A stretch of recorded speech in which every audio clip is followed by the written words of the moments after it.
Welcome to the True Mouse Games YouTube channel. I am, of course, Alex, and I have, as always, the honor of being your game master for the evening. We are playing Symbaroum today, The Tomb of Dying Dreams, Part Dos.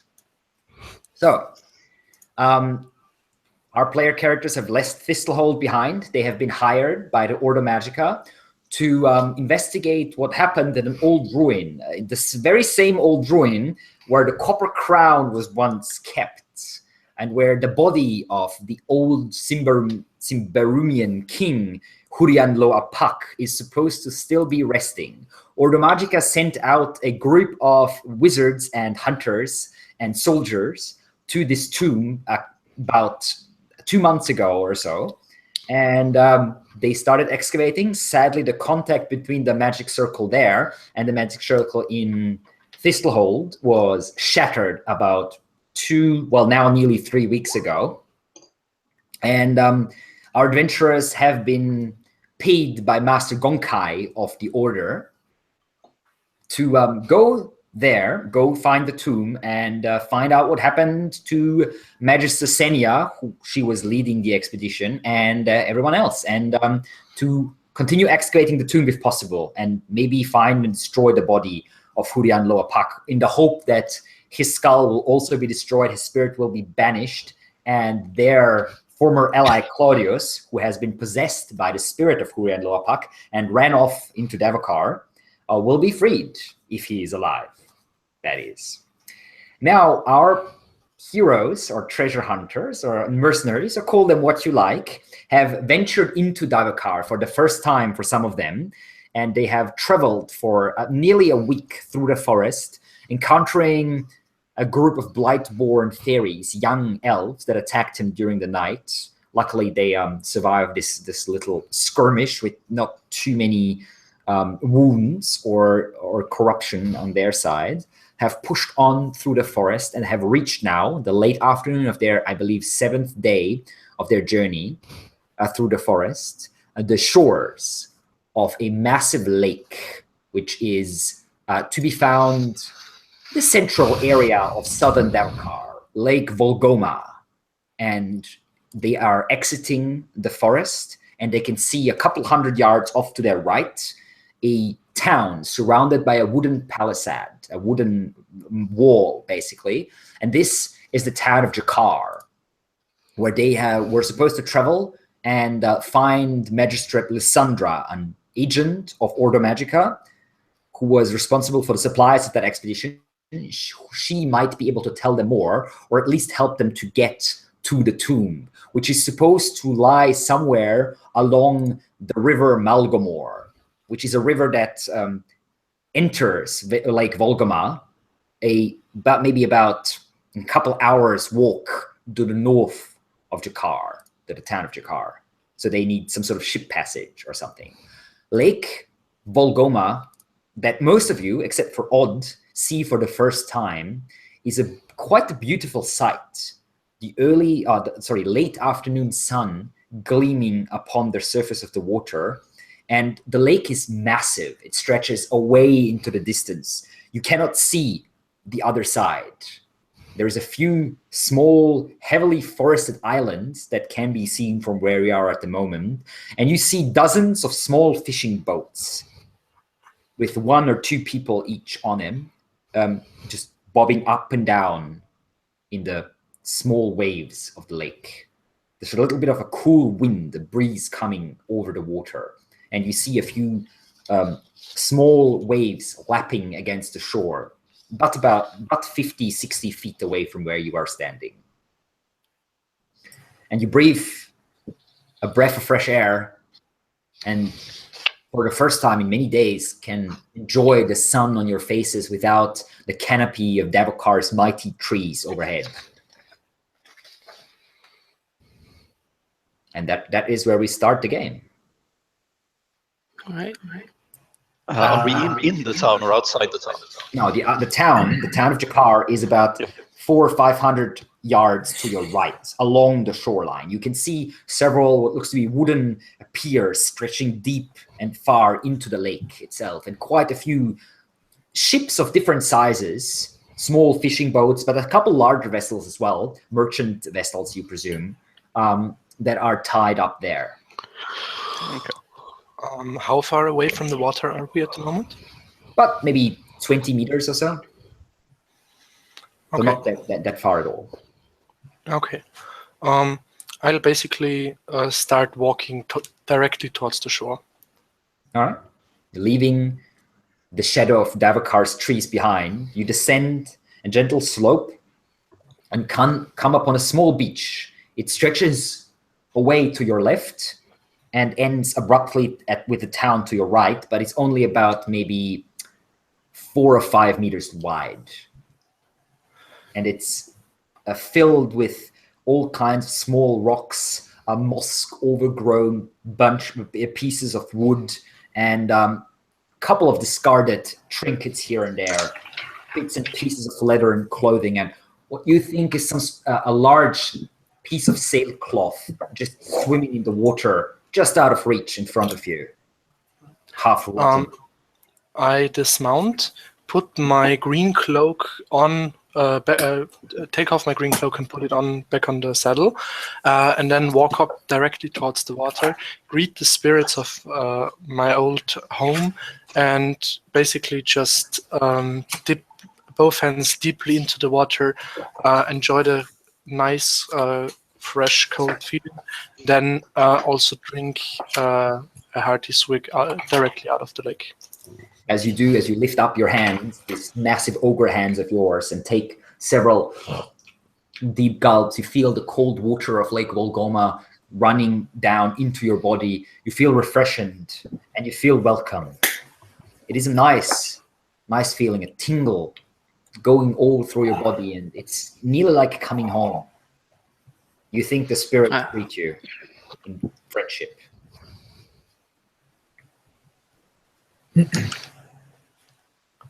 Takala, on the other hand, is standing a bit further back, closer to the tree line, just sort of regarding this lake a little bit uneasily. She's not a big fan of wide open spaces, and it makes her feel a bit uncomfortable. Well, this is probably the largest body of water any of you, with the exception of Odd, obviously, who has seen this lake before, has ever seen, because there is no other large lake in the whole lands of Ambria, and not in that part of Jakaar that is more or less explored. There is rivers. Some of them can be quite wide, but none as massive and majestic as Lake Volgoma itself. So I'm terrible with names, so I've forgotten everyone's character's names. I just had to pick up my own. This and this. See, I have WordPad open right now. I'm gonna write lines. It says your companions. Yes. Cheat sheets are your friend. Also called paper notes. Well, the nearest paper is on the other side of the apartment, so well, it's not like you can have like a week and a half. But anyway, so okay, so Ambika's character, the goblin of questionable gender, is Tarkala. Mm-hmm. Michael's character, your noble knight, is Victor. And Philip's character, the ogre, is Odd. Just like the word odd. A double D. Right, there. Now I got it written down, so I won't forget again. Excellent. Anyway, so you stand there, looking down on Odd, who is now enjoying a nice bit of cold water from Lake Volgoma. So I lean over to Victor and say, "You think it's in the water?" I'm thinking that now. I say we should probably find a tavern, a bar, or notice board so we can try and secure passage. Well, do we even know where we're heading? Was it Malfriger? There's a river. Algamar. The river. The river Malgor. To this, yeah. Okay, Malgafor is a magic card. That's what I was thinking that. So we should probably find a captain to take us. I might know someone. I don't know if he's here or not, but we might as well try, right? Solid. Lead the way, Gundrenal. I remember your name. All right. Yep. So you're leaving Odd behind, basically? No, we're waiting patiently. Yeah, we'll wait for Odd. All right. Okay. After a few minutes of this more or less almost ritualistic behavior, I stand up again from the shore, totally refreshed, don my cloak again, and basically mount up and start following the others. Basically acting as nothing special whatsoever has happened at all. All right. As you are approaching Jakaar, the town of Jakaar, you see it is not a massive bastion of civilization by any means. The wall surrounding it is quite thick, made of wood, but quite thick and quite well preserved.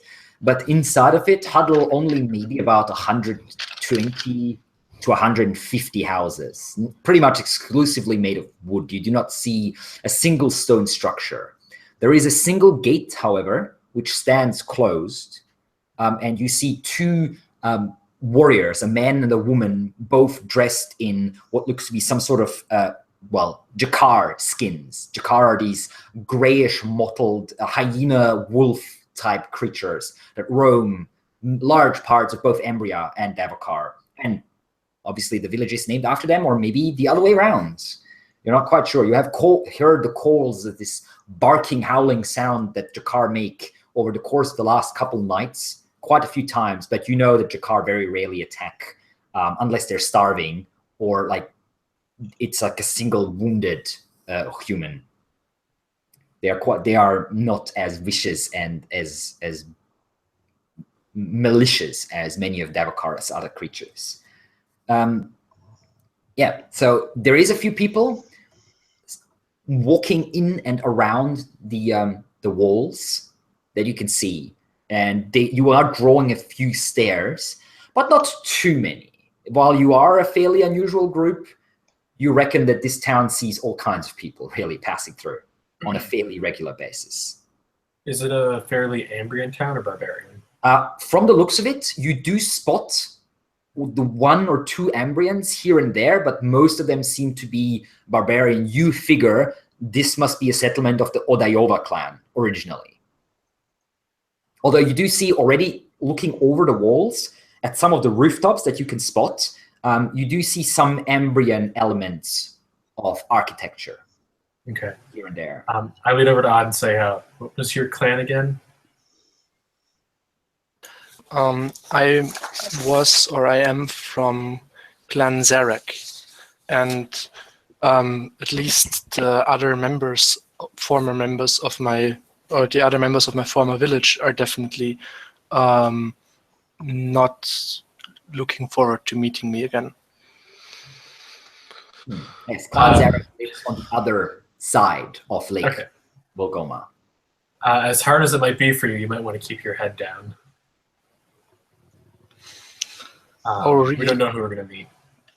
Oh, really? I basically roll my eyes slightly.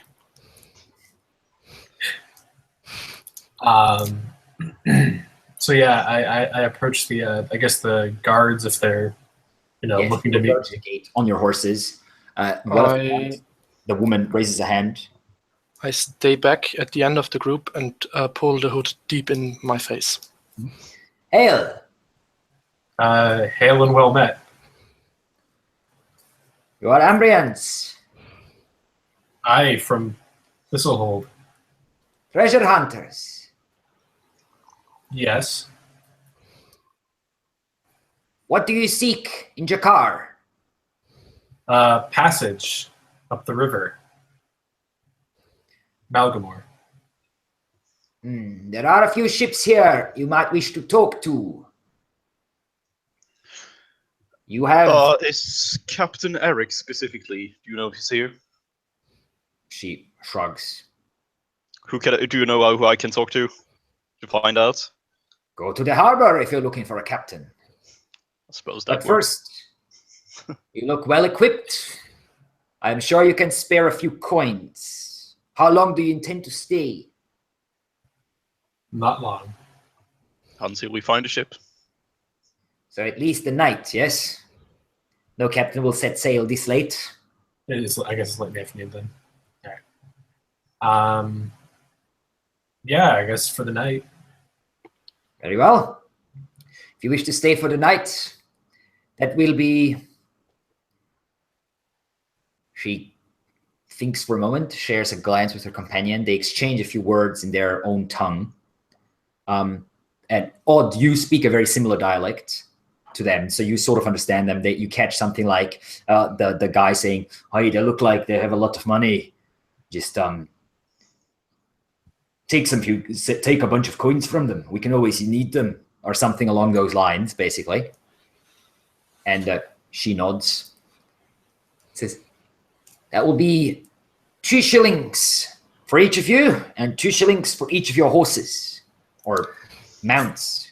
My horse has no money. I ride up a bit, and outside. I ride up a bit and answer them in the barbarian tongue. We don't have that much coin, and we need it too. You should charge us fair price. She looks down on you. Your companions look like they have quite a lot of coin. Look at the armor on this one. Look at the fancy weapons on that one. Give me a persuasive roll. This is going to go great. Rolls and take the lower one. Being a pariah and all. Well, a 17 and a 20. So he wins, right? You know what, Ogre?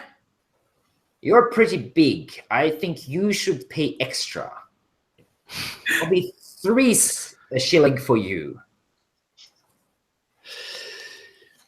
I just pay up. I roll my eyes again, then basically disregard the guards completely and tell Guranal and Victor, especially, as those two are the ones who have the money, that the guards are basically trying to rip us off. Rip off? I do not like your tongue, Ogre. You are asking for the protection of our walls. Is that right? Isn't it? If you're charging that exorbitant amount of money for it, then I prefer to stay on the shore. Then be my guest. Good luck finding a captain on the shore. I pretend to give Odd like a slap in the back of the head and say, "Don't talk to them that way."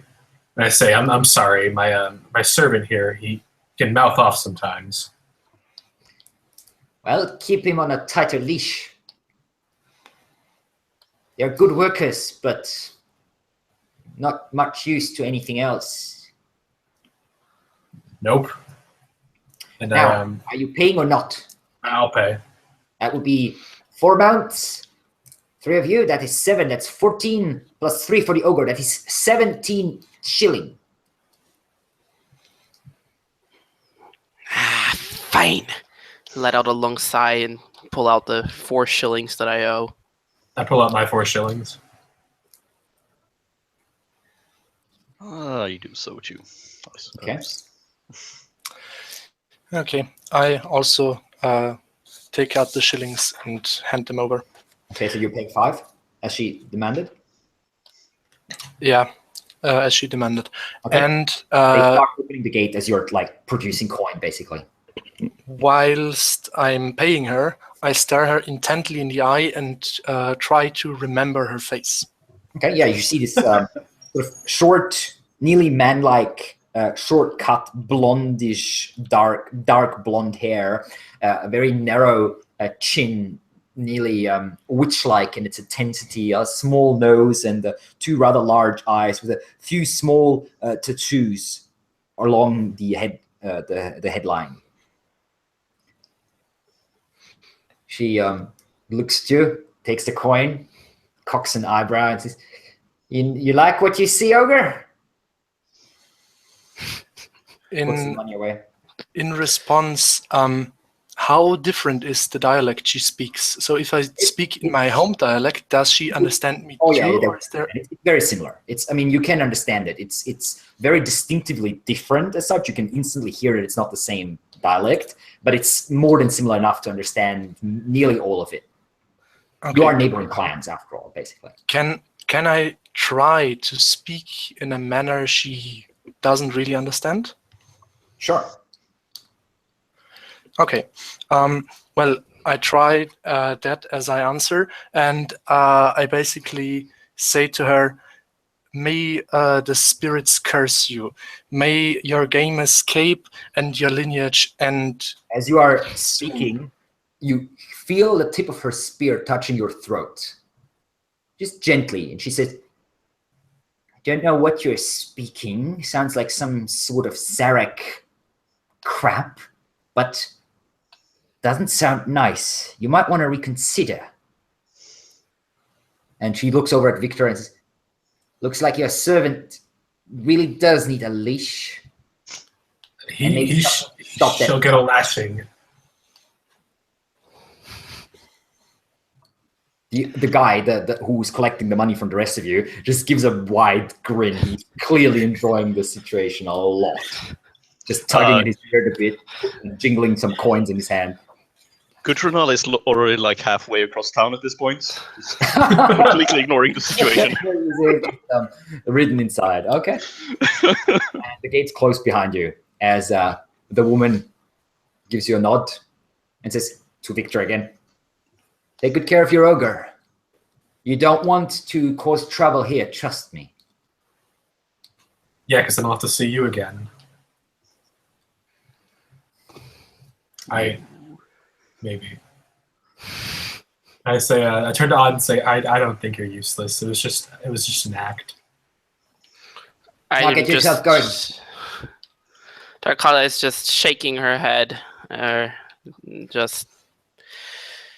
Well, Odd, you're doing an excellent job so far of being both inconspicuous and inoffensive.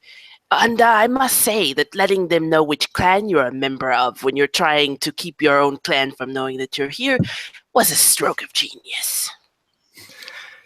I lean down to Tarkala and basically follow her and Victor along. Well, I don't have a problem with the whole, with the entirety of the clan, just with the members of my village.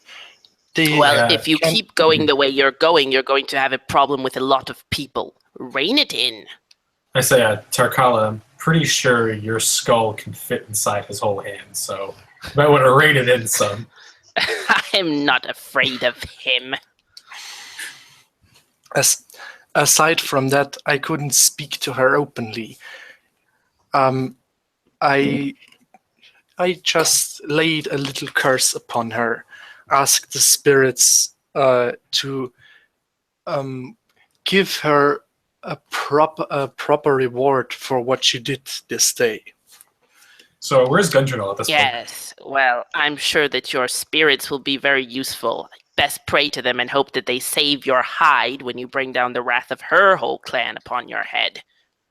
Look at big cat. Gudrunal is sort of like leisurely trotting towards the harbor. Sorry? Yeah, I'm going to try and catch up to you. Yeah, so you enter from the east, from the land side where the forest is, and the harbor is in the west. So you have to basically cross the town, which doesn't take too long because it's not too big. You will have to lead your horses on the reins because people are definitely not happy with you riding through the streets. You can definitely see that. Walking through, you do see there looks to be a small Ambrian, yes, 5 shillings for you, Odd. There looks to be a small Ambrian community here in the city. You would say this town has maybe 300-400 people, and maybe about 10% of them seem to be Ambrians. To the on the southern side of town, there's a couple of buildings that look more Ambrian. This looks like a small Ambrian, well, ghetto or whatever you want to call it, basically a piece of the city that is mostly held and where you can find Ambrians. The rest of the town is pretty much exclusively barbarians. As I said, most of them seem of the Odayova tribe, judging by the way they're dressed. However, there are here and there's a few goblins running around on different errands. So your kind, Tarkala, is known here for sure. So you follow Gudrunal towards the harbor, basically. The harbor isn't massive as such. There's about maybe 5 or 6 what looks to be warehouses, large wooden, fairly sturdy looking buildings along the waterline. Then there's 3 long piers made of mostly wood, stretching out into the lake like 3 slightly crippled fingers reaching through the water. And then there is maybe another 5 or 6 houses, one of which seems to be some sort of tavern with an anchor just leaning against the wall next to the gate, an old rusty metal anchor.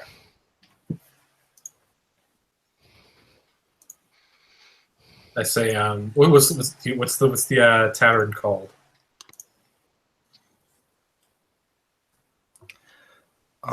Do I see at the sign any runes or anything? On the tavern? No, there's no writing. Oh, okay. I guess we is there a spot for us to rein up our horses, or There is, yes. There's a couple spots you can tie your horses to, yes. Yeah, I guess we'll tie our horses up and head inside. All right. Okay. But Gudrunal is nowhere to be seen, right? Oh, he's here. He's here. Okay. You call out to him while he was standing there and sort of overlooking the harbor, taking in where all the buildings are and such. I trotted forward at a very leisurely pace so you could catch up. Okay. In fact, Gudrunal, give me a vigilance check. Mm-hmm. Let's see here, vigilance there. Oh, I'm so good at that. Yep, nope. Okay. Yeah, so this is pretty much what you see. A couple warehouses, that one tavern, and a couple other 3 piers and a couple other buildings. Okay.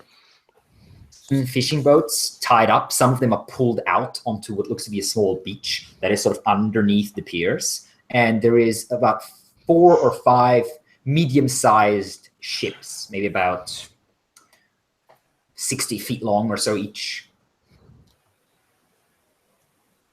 All the sails are obviously tied up or pulled down completely. None of the vessels looks like it's about to leave. It is, after all, only about an hour and a half before that sundown. Right. Well, I'm just looking around for any place that seems like it may be I don't know, somewhere where sailors are going in and out of, or like sort of people from the docks, like a tavern or something like that near close to the shore or whatever. Yeah, there is a tavern. One of the buildings closer to the harbor is basically a larger wooden building with large open windows. You can smell food and cheap ale and other alcoholic substances coming out in fumes, basically. And the door is open, and next to the door is a large, a rusty anchor just leaning against the wall on the outside, which probably is some sort of tavern sign, after all. I point in that direction. That looks promising, does it not? I'm sure it's full of all sorts of the types that hang out on the lake and navigate up and down the waterways. Should we go inside, have a drink, see if we can find someone who might help us? Well, we need a place to stay the night, so this is probably the most likely place to have, no? Yes, why not? Yeah, let's head in. All right. You step inside, and you immediately see this is quite the lively place. There is a good 30 or 40 people gathered here, and there is a little bit of music, and there is about maybe a dozen or so wooden tables, sailor types, and also barbarians sitting around, drinking and enjoying themselves.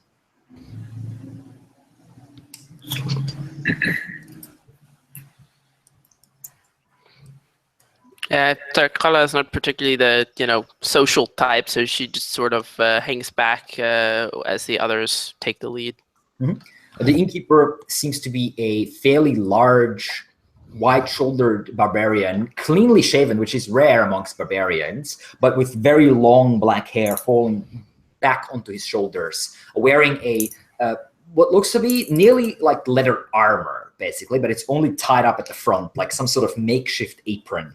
He's walking around with platters of food and drink, just handing them out. He raises an eyebrow as he catches your sight as you enter, and gives a short nod and continues walking. After like a short greeting, basically. I'm gonna head over to the bar counter and just wait for him to finish his round. Yeah, I'll sit with him next to him. All right. Give me a second, guys. I'll be right back. Just need to find my pen, who disappeared after it fell out of my hand. Be back in a sec. Well, so much for following his own advice of keeping pens in hand. I got it back. Ah. And there's a cat.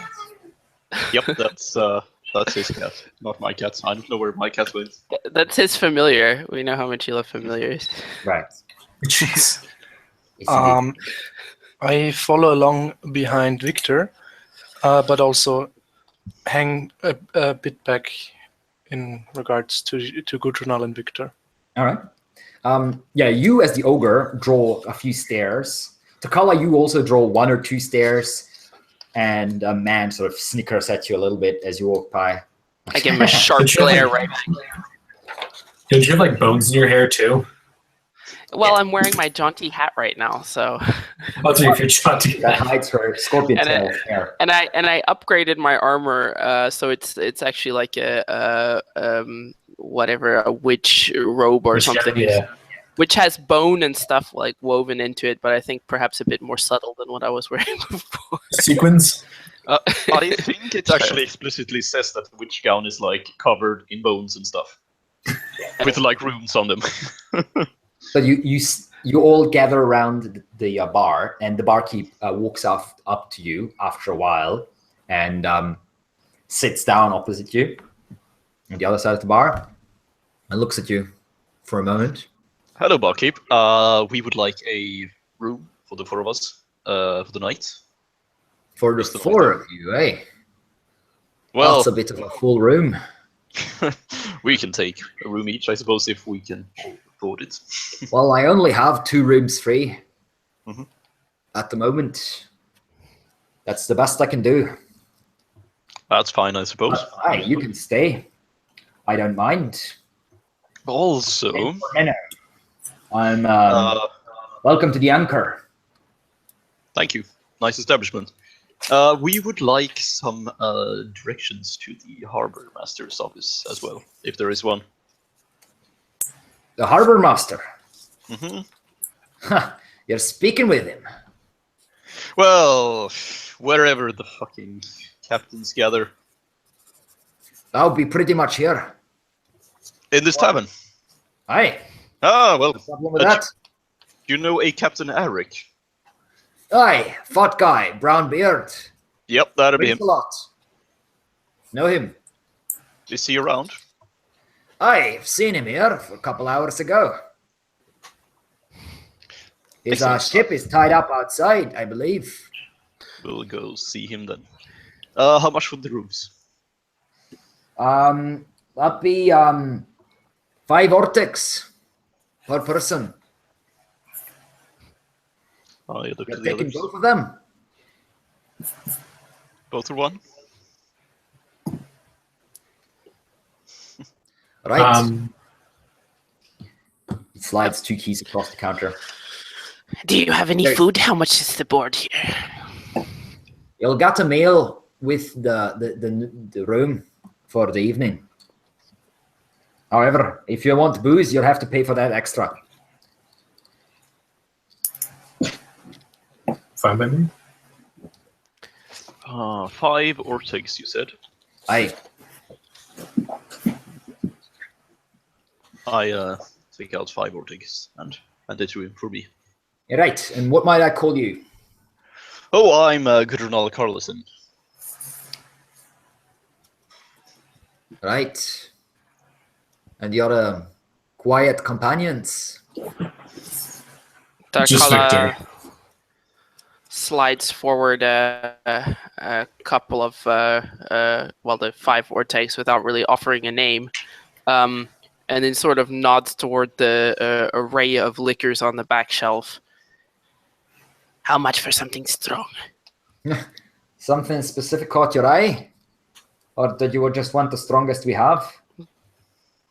They just kind of gesture towards some sort of what appears to be whiskey, perhaps. I've got a good eye for these things. That would be two silver for the bottle. I will take it. Aye. I can see already I'm going to need it. I like that one. All right, little one. Coming right up. That we call fire mead. Light up a fire in your belly. Excellent. Pours a shot, takes it, sort of makes a little bit of a face, and then and looks over at Odd. You're driving me to drink. Haven't many goblins with that much coin in your pocket. I'm guessing you've made a nice little find somewhere in the depths of the forest, eh? No, I'm being paid to go and most likely die out in the middle of the woods. It's a long story. All right, well, we like stories around here. Well, I'm not particularly fond of telling them to strangers. You're friendly enough, but let's save that tale for another day. Takes another swig. Fair enough. I say, I have no problem telling our story. Well, whoever it is, we're always keen to hear a story, and stories of Jakaar are always interesting. I mean, where are you from? Thistlehold? Down south? Yeah. I said, should I tell them our story? Of course. And I stand up and I kind of signal to everyone in the bar. And I say, I have a story for all of you. Hey, listen up! Ambrian here has got a story for us. It's going to be great. I take another drink from the bottle, shaking my head. I lean over to the bartender. I just go, something floral, kind of licoricey. Got that? Aye, we have some wine here. It'll do, I suppose. Do you guys want me to ad-lib about the story? Sorry. I also hand over my 5 Ortex and then ask the barkeep, and how much and what is the strongest thing you got here? Well, that's pretty much what your little friend here has. Fire mead. I pour a little bit and slide it across the table to Odd.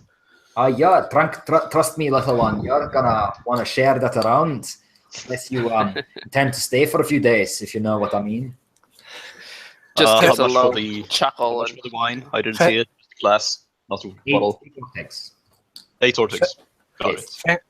Thank you, Tarkala. And another bottle of that stuff, please. And I hand him also silver. All right, he pulls it over. A bunch of rich people coming in here. Bet you have a good story. Everyone has now grown quiet and are like looking at you, about 30 or 40 faces expectantly. Some of them sort of slightly grumpy, but most of them actually quite eager to hear a story. So I start with, so there we are. We're the Black Cloaks, closing in on a warehouse. We knew the artifact, the copper crown was there. Yeah, I bust down the door with one fell swoop, and that's not a lie. Actually, I did do that. That's the statement. We come in, there's nothing there, right? It's a zombie. We stab him, we kill him. Not a big deal. We go downstairs, and there's this naked old man. But see, it wasn't an old man. It was a changeling who had stolen the skin of an old man through a whole complicated. He had killed like a bunch of other people. Long story. He was a serial killer. All right. So there we are. There's like 5 or 6 of us, and there's like the skull over there. And I swoop into action, and I just start stabbing the changeling. And then this guy who was chained to the wall that I forgot to mention, he just like bursts out of the chains and like a skin, and he's an abomination, right? So here I am, single-handedly dueling this abomination while everyone else is trying Don't to kill forget me. to mention the part where you're shuffling your own intestines back inside of your body, Victor. I'll get there. And I lift up my shirt to show the scar where it was. Yeah, you can see a couple people not appreciatively. A couple of them sort of start showing off scars, like And lifting I say, like and sleeve. lo and behold, this ogre here, and I put my hand on Odd's back. He saved my life. He beat this abomination over the head with a club, and then brought me back to health. And that's why you should always trust an ogre. Funny thing is, this is the second abomination I've killed. The first one, killed him high in the mountains. Well, elves were at our heels. At the mention of elves, you can see eyes grow angry and dark. I killed them, don't worry.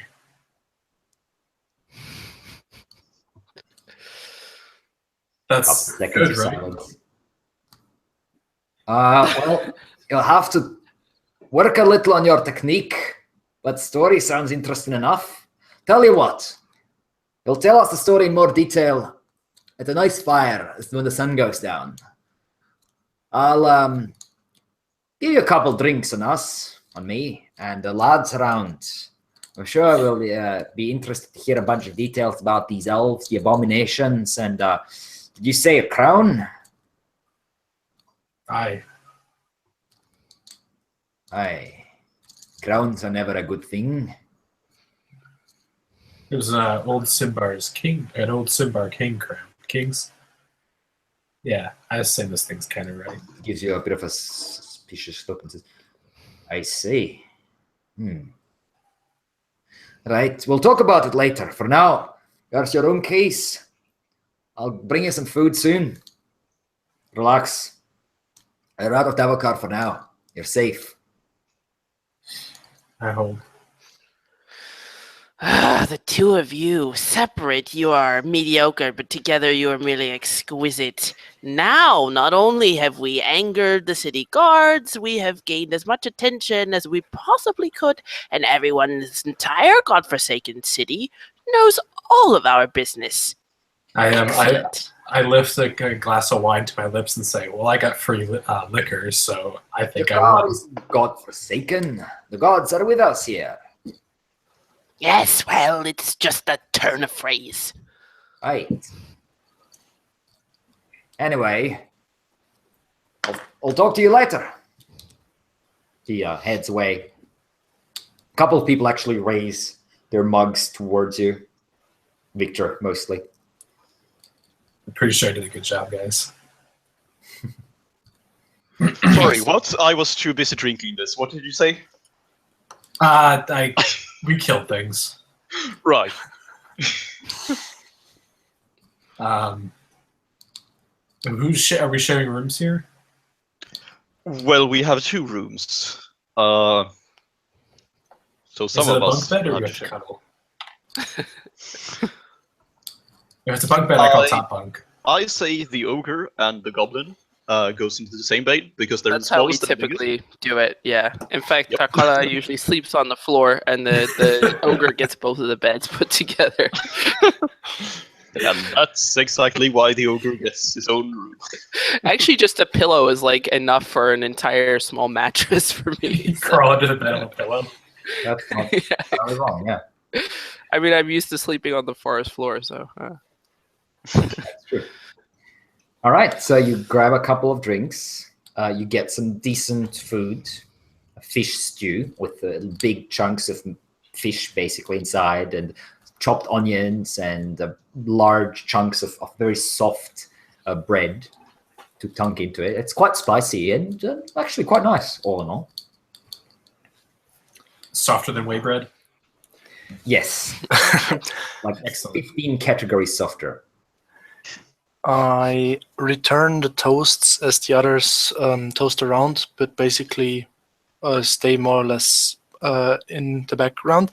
And as we eat our food, I more or less whisper to the Embrians, see, you've got to try this. This is almost like we've always made it back home. It is actually quite similar in a lot of ways. Yours wasn't quite as spicy, but still. that nearly brings tears to your eyes. Just like Mama used to make. Sort of, yeah. Now I'm sad. Yeah, so whenever we're done eating, drinking, I'm ready to head up to bed. As you do stand up, intending to go to bed, a couple of people come towards you. One of them, a fairly pretty blonde barbarian woman, and they sort of grab you and lead you towards their table. And the man sort of pounds you on the side, and the woman sort of leans up against you, and they say, "Hey, you're a storyteller, aren't you? Didn't you promise us a bunch of stories? Ormeno said he has a few drinks, so sit down." And the man sort of pushes you in a chair and says, "Tell us these stories. That was a bit short for my liking." I say, well, how about our friend Odd here tells a story? I throw him under the bus completely. Who is this? This is the ogre who saved my life. The ogre. He's a good storyteller, is he?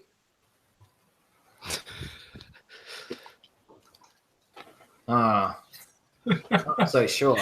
Are you sure about that? Here, have an ale. It's on me. Now, about that murderer.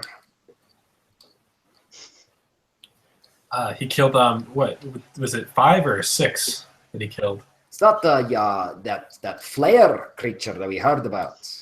Mm-hmm. You took them down. Very impressive. Stabbed him dead in a basement. Nice. And was a changeling, was it?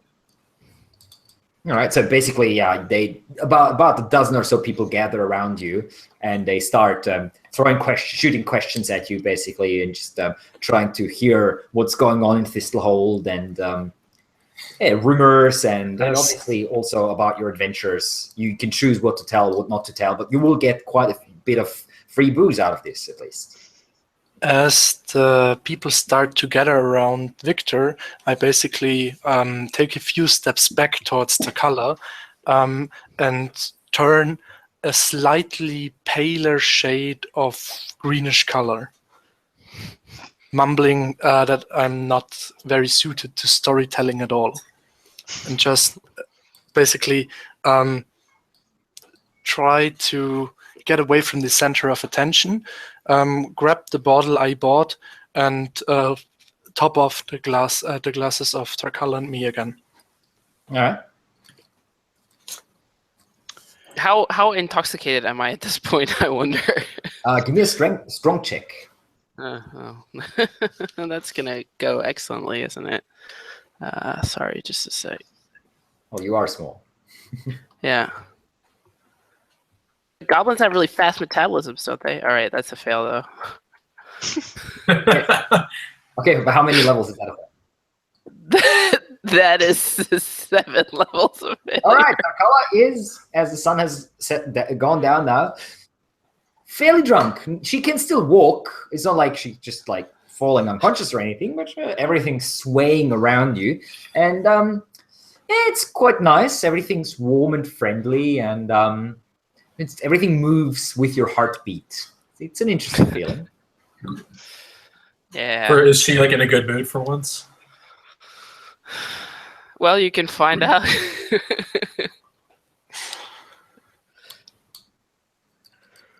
So while this is happening, certainly a bit Sorry, less go ahead. restrained. I'm certainly a bit less restrained than I would normally be. So. So Odd and Tarkala are drinking at the bar. Victor is the center of attention in the back. And what is Gudrunal doing while this is happening? Well, seeing that Victor is the center of attention, I think he'll join Victor and tell a story of his own. Tell us a story, Gudrunal. What kind of story are you telling? Well, he's telling the story of when he met a person named Scandro of Clan Odaiova and saved him from a Dragool horde, and he's specifically embellishing the story of how he saved Scandro. Give me a persuasive roll. Yeah, this is gonna go great. It probably is. Nope. Okay. Can I support his story and say I was there? He What? dragged me. No, you were not. But we can get Scandro and make him tell it on his own. One of the guys says, "Hey, I heard that story from Scandrel. It wasn't like that at all. You're a damn liar, you are, Ambrian. Maybe embellishing it a little bit, but there was. Trying to make us honest Odayovans look bad, eh? Ambrians are good for." And he was basically shoved out of the way or girded up. As the two are starting to cause a little riot, I have probably noticed that Takala is a bit drunk, right? You have, definitely. Takala is swaying with the music that's not really there on her little... Singing something in Goblin under my breath, you know. At that point, I stop topping off the glasses and start drinking directly from the bottle. Okay, so you also... Are you drinking from your own Drunk bottle? check. I hope. Yep, from my own at the moment. All right, let's see. Well, that's 5 levels of success. All right. So you feel a little tipsy, but it's nothing you couldn't control. It's quite nice, warm feeling in your belly and your throat. Really, that's all there is. That's really good stuff. Takala, seeing that the bottle is basically empty now at this point. Takala, do you have some of it left? I have plenty left. I'm saving more of this for later. It's very good, isn't it? Absolutely. Half the bottle left. Do you mind if I take a sip? No, mine. Get away. An ogre sip is just half the bottle. Fine. There is a bar right over there. We're in a bar. There is no shortage of alcohol. Get your own. I buy another bottle and start drinking from it. All right. You're certainly spending money. Yeah, the innkeeper, Ornmeno, is quite happy with having you here. Definitely. He's just nodding and grinning as you are emptying his best booze, basically. Emptying the bar of his best booze, which most people can't afford anyway. So he's quite happy to sell you another bottle of fire mead. And thus, the evening slowly passes. Unless someone wants to do something before bed, you will settle down and finally have a good night's rest outside of... Well, technically, you're still inside of the Jakaar, but outside of immediate danger, I guess. Well, it depends on how late it is. I imagine it's been like 2-3 hours at this point. Yeah, exactly. It's about like 9:30 in the evening, mainly. Not super late, but for a town like this, already getting late. People are slowly starting to head out. Okay, no. Yeah, no, I'm good. All right. Some of you barely find their way to their rooms. Others manage to do so more freely. And you have a good night's sleep, and you wake up the next morning refreshed, except for Takala, who has a hammering headache. There's someone, an even tinier goblin, sitting somewhere in the back of your skull, smashing a small hammer against your brain. I just sort of like, Odd hears this, and I like roll from under the bed, and as I do, I like try to sit up, and I do that a little bit too quickly and just like slam my head against the bottom of the bed. I'm like, god damn it! And then I start muttering some curses in Goblin as I like slowly shuffle to my feet and start getting my things together. Just finish off the rest of the whiskey for breakfast. I basically jump out of the bed. What a wonderful morning. Takala, what's the matter with you? Didn't you like the booze?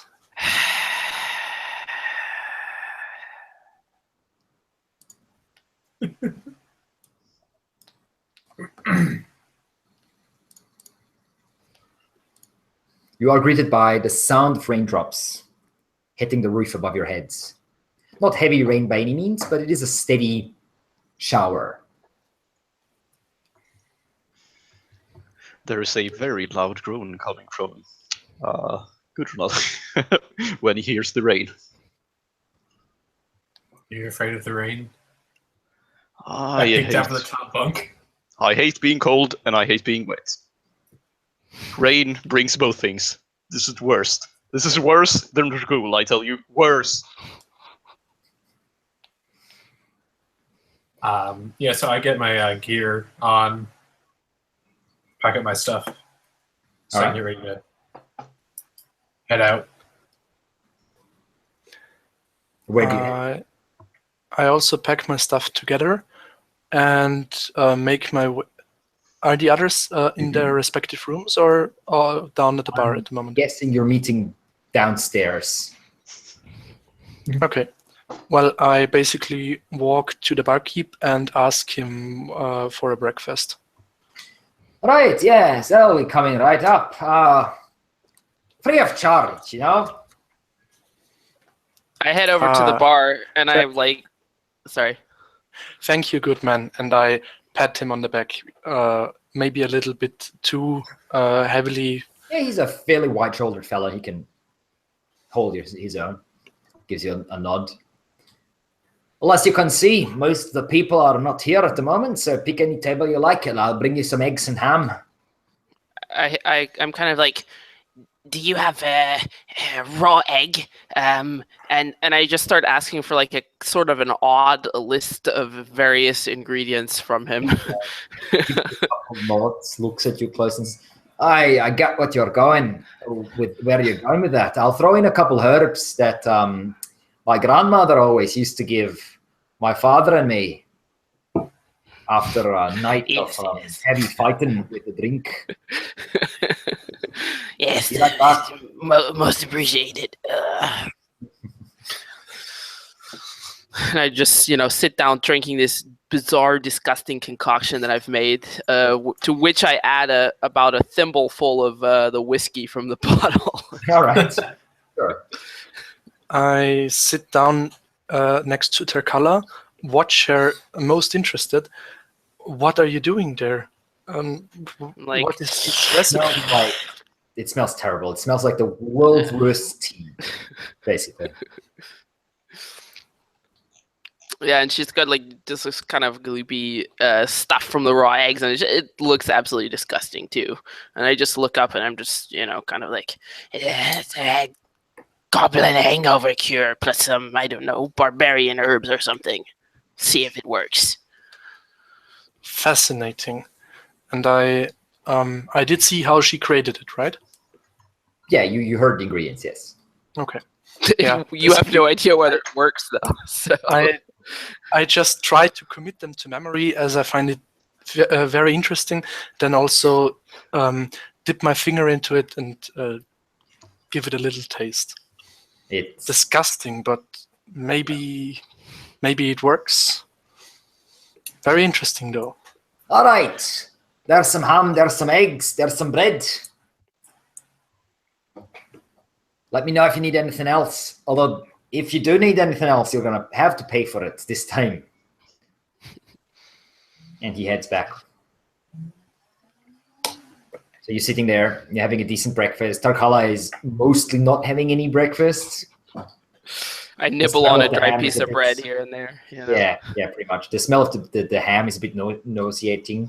So you're sort of leaning backwards away from the table, especially because your senses are so hypersensitive. But, well, that's the price you pay.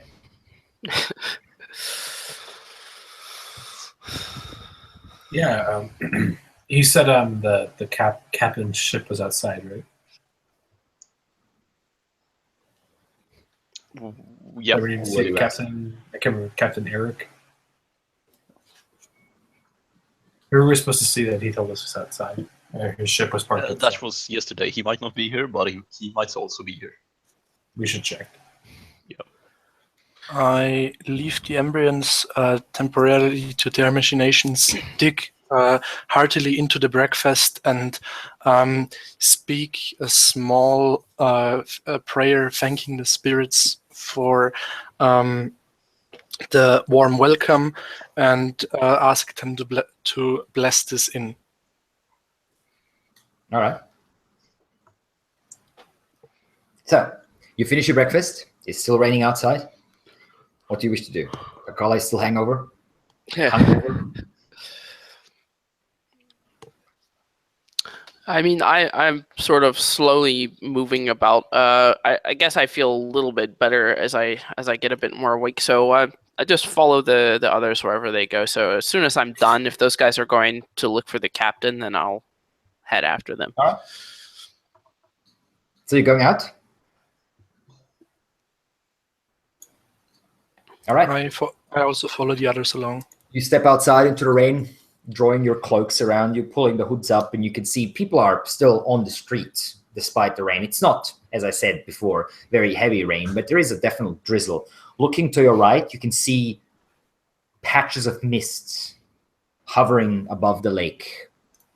And I actually pull my cloak back, letting the cool rain flow over my head. It seems to be a bit soothing. It is, and your head is slowly flapping down into your face now. As it gets I wet. pull it off and just let the rain run over my head. Yeah. So, where do you want to go? To the harbor. Okay. So you walk down to the piers, and you're looking for, what are you looking for? Captain Eric's ship, or someone that was Captain. We're Eric's. looking for a fat man that likes to drink a lot and has a brown beard, so I'm sure we'll be able to He's also a find captain. him. Exactly. Okay. So you want to ask around, or you want to look around? Well, I'll ask look around. I'm not great Oh, at asking. Okay. All right. So give me a persuasive or a vigilant, depending on whether you're asking or looking. Yeah, that's a success. That's 4 levels of success. All right. I'm walking along with Victor and also just looking for.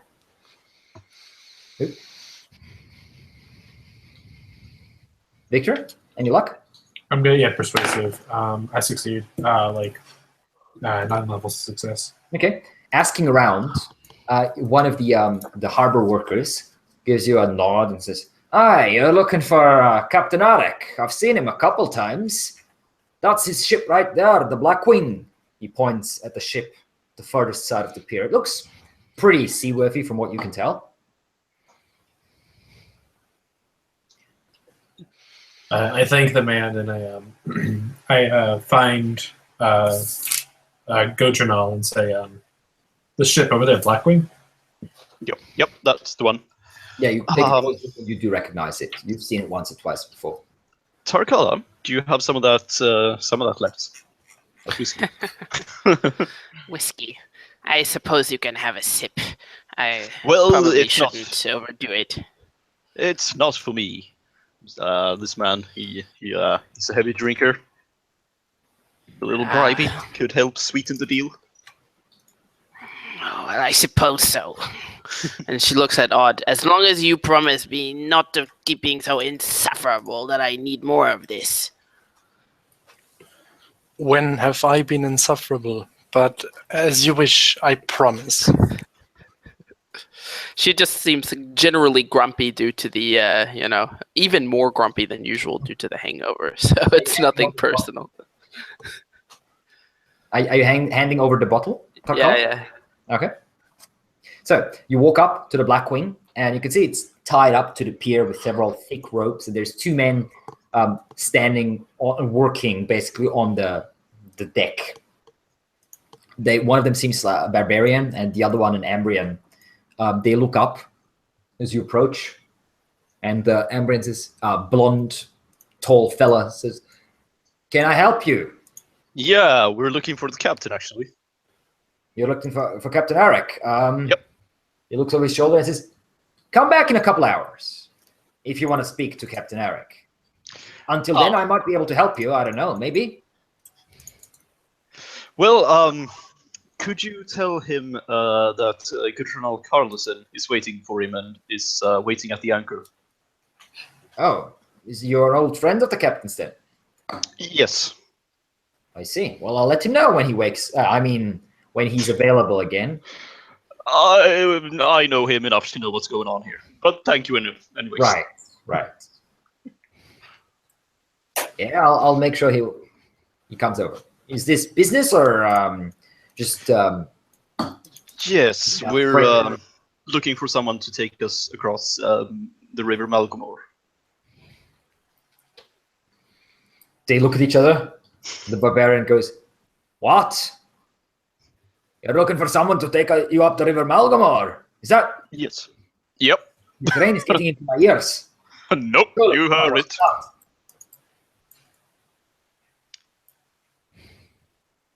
The Amber gives him a look. Now that's a bit of a tricky thing, right? It's a dangerous river.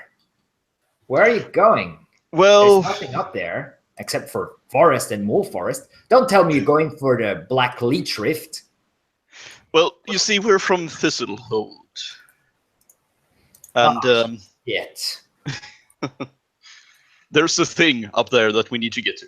Of course there is. There's always a thing with you Thistlehold people. Yep. They look at each other.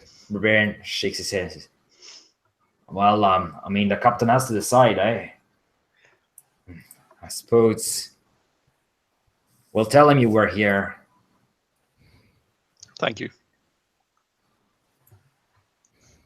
Also, just as a gift, and I show the bottle, for a sign of my friendship. You don't really need more booze, but I suppose I'll pass it on. He holds out a hand, sort of leans over Yeah, I hand it. towards you. Well, I'll tell him you were here. You expect him Please do. around noon, I guess, if I'm All right. to judge that. Okay. So, you have about 3 hours to kill before noon. Is there anything you would like to do? Fuck are we supposed to do for 3 hours then? Hey, Odd, you want to go piss off some guards again? I just roll my eyes at Gudrunal. Definitely not, but maybe there's some work around here. We certainly could use a little coin. I suppose we could look for that.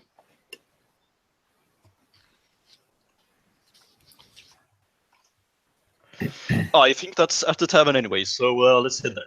Yeah, I don't really have anything to do. I'm all set. All right. So you head back to the tavern, and Yep. what do you want to do there? Just wait around? Do you need us to buy more rations? That's a good choice, obviously, to do that now. Yeah. Well, Because we have the we probably whey should bread. grab a bit more whey bread. Yeah. Yeah. Yeah, you can. If you, How expensive is the whey bread? It's a thaler each. I think so. Okay. Dang it. I have about 47% of a thaler. I asked the harbor master. Did we get his name? I think That he was was just Captain. Armenos, right? Or Menno is the innkeeper / harbor master, yes. Yeah. I'll basically just ask Armeno if there's any work where I could earn a couple coins in the next few hours. There's always work, loading and unloading ships and such. It's not going to bring you much, though. Maybe an Orteg or two for a couple hours. Well, I got about 3 hours, so yeah, Sure. I can use a few Ortec. I'll show you around. And he introduces you to some people who are basically unloading fishing boats, and they agree that you can work with them for a couple hours. You'll get 2 Orteg out of the deal. It's not the most pleasant work, just lifting out basically crates full of fish and carrying them off into the city somewhere. So rely fully on the whey bread and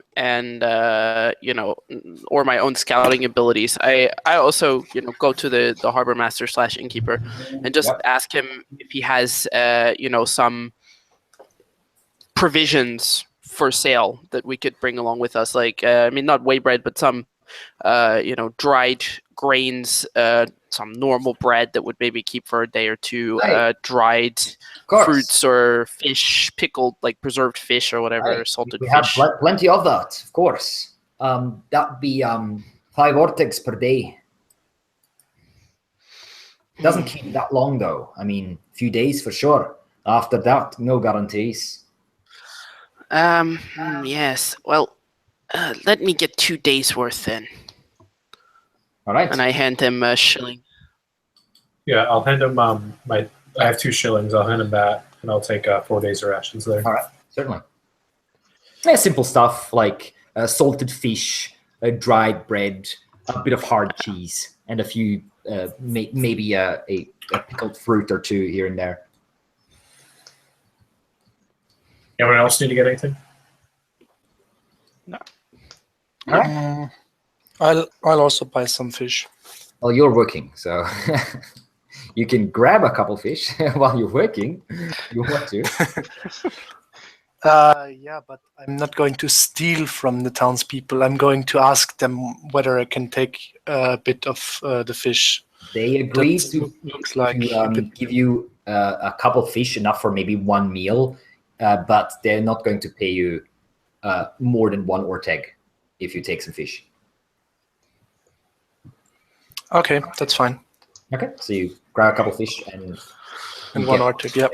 at the end of your work. All right. Around 12:30 or so, early afternoon or so, you're sitting there having like basically some sort of meager lunch. Odd has just returned, smelling like fish, dead fish, and washing his hands, like just bits and pieces of like dried fish goo stuck to them, to his large fingers. And then you can hear a voice from the entryway going, "Good journal, you old dog."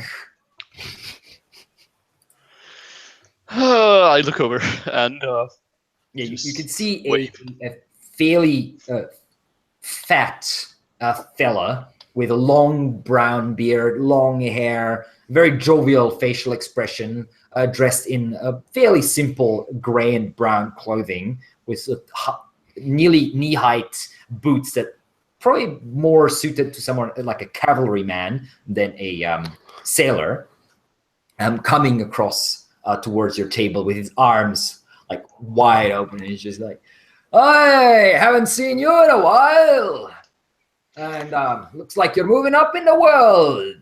well, you know, moving up is a relative term, I think. Oh, well, he sits down, gives you all a nod. "Curious company." Temporarily. We're on a mission from Thistlehold, you see. "Ah, yes. My men told me that you're on some foolishness, some foolish errand. So let me get this straight. You want to go up the Malgamore using my ship?" Well, as far as you're willing to take it.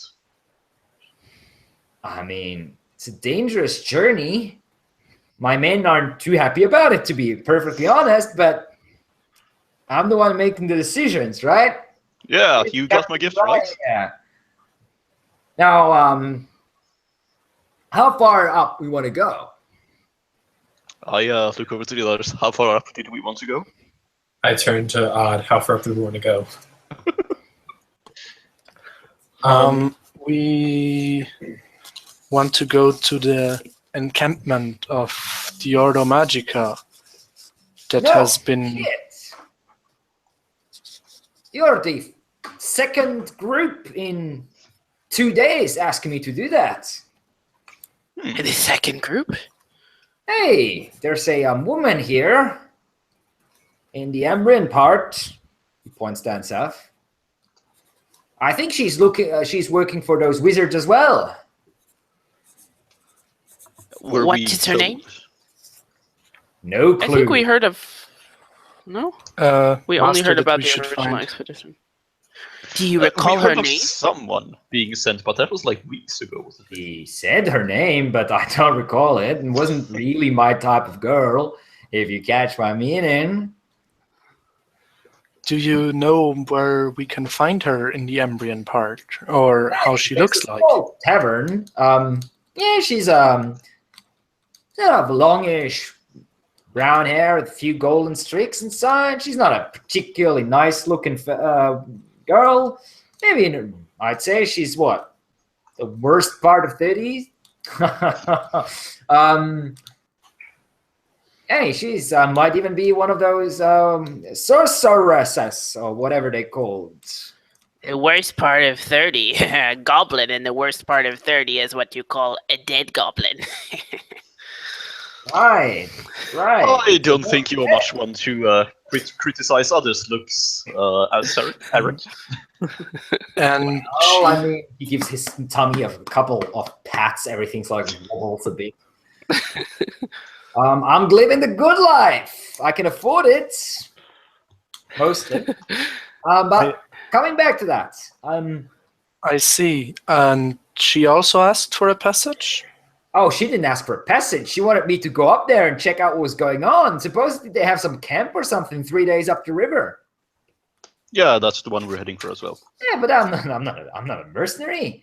I'm not crazy going up there. I mean, Well, thankfully we are, and we have taken the job instead. oh well, that's good then. However, I'll tell you what, you're gonna have to give me a decent amount of coins to make me even think to go up there. That's How much are we talking? well, that's 3 days for me and all of my men. The ship, 3 days back. You probably want to have some food on the way and stuff like that. And it's 4 of you, right? Or is someone else coming as well? 4. All right. Well, 7, that's 12, 6. Well, that's not gonna be under 15 thaler, I can tell you that. I pull out 3,000. Like, I got 3 thaler. How about just to the mouth of the river? That's like a couple hours up north. You can walk that. I suppose, yeah. The riverways are much safer than walking through the forest. I don't think that we want him to drop us off on the riverbank and then hike up there on our own. I wouldn't recommend it. A bunch of people have not returned from a journey along the Malgamore. I turn to my companions and make a little group huddle. I say, "Can we swing 15 thaler? I got 3." I have half a thaler. I have a little over a thaler.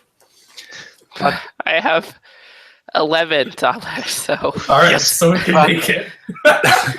but we should probably ask why he didn't take the girl up the river. The girl might did go on. one. I kind of She might indeed be the wizard that we're looking for. Well, I think we should find exactly her. 15 thalers. Yeah. We have exactly I sort of 15 thaler. turn to Victor. Maybe you can bargain him down, because we're going to be broke. If we need more equipment or supplies on the way back, we may run into some problems. I turn to the captain. I say, I kind of give him a little look, and I say, "You sure there's nothing we can do to maybe lower the price a little bit?" Well, give me a persuasive. Hey, I got a nat 1. Hey! Right. Gives you a look and says, I suppose $1. you're friends of my old pal here. And And Eric, we did give you that gift. You got it. aye, that's true. And I suppose you'll be providing us with protection.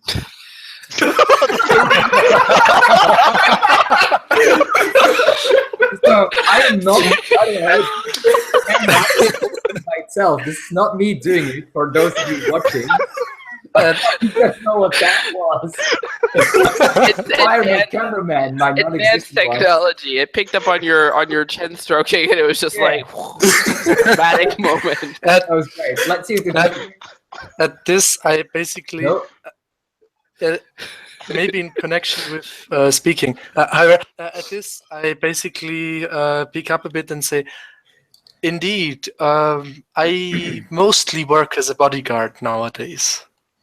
All right, let's see. I can go down to 10.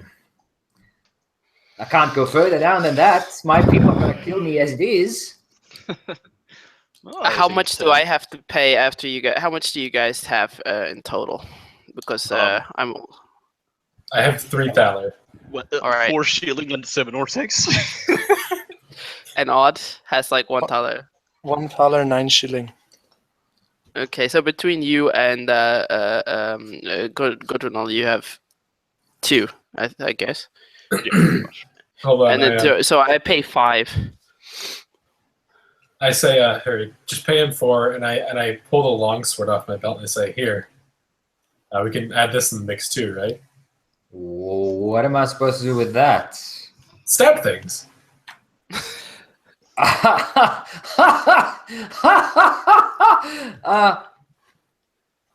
He looks down on his belly. Looks at you. No thanks. Fine. However, I guess you could sell it. I'll give you a discount of 2 thaler for that. Yes. So I put in basically the minimum that I can put in because I'm already putting in like 5. So then I would put in 3. Is 8, brings it down to 8. Victor, how much are you paying? I'm gonna pay 2 thaler. Okay, so that's All right. down to 6. And Odd, how much are you paying? My 1 thaler. Okay, that's 5.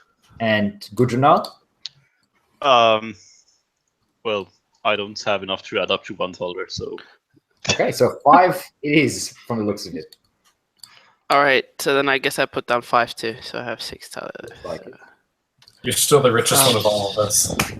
Yep. Which is an interesting reversal of fortune. As we put our coin together, I ask our new captain, so why didn't you bring the lady up the river?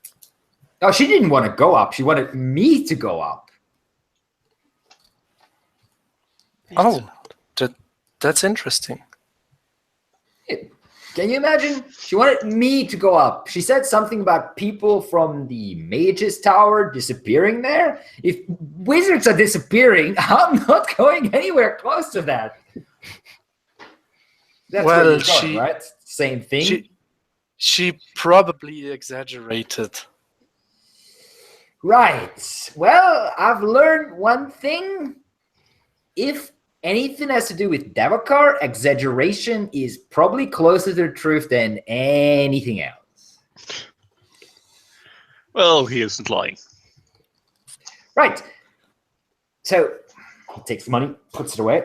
This is gonna keep me fed and warm for a few days, I guess, and me and my men. Now, when you want to leave?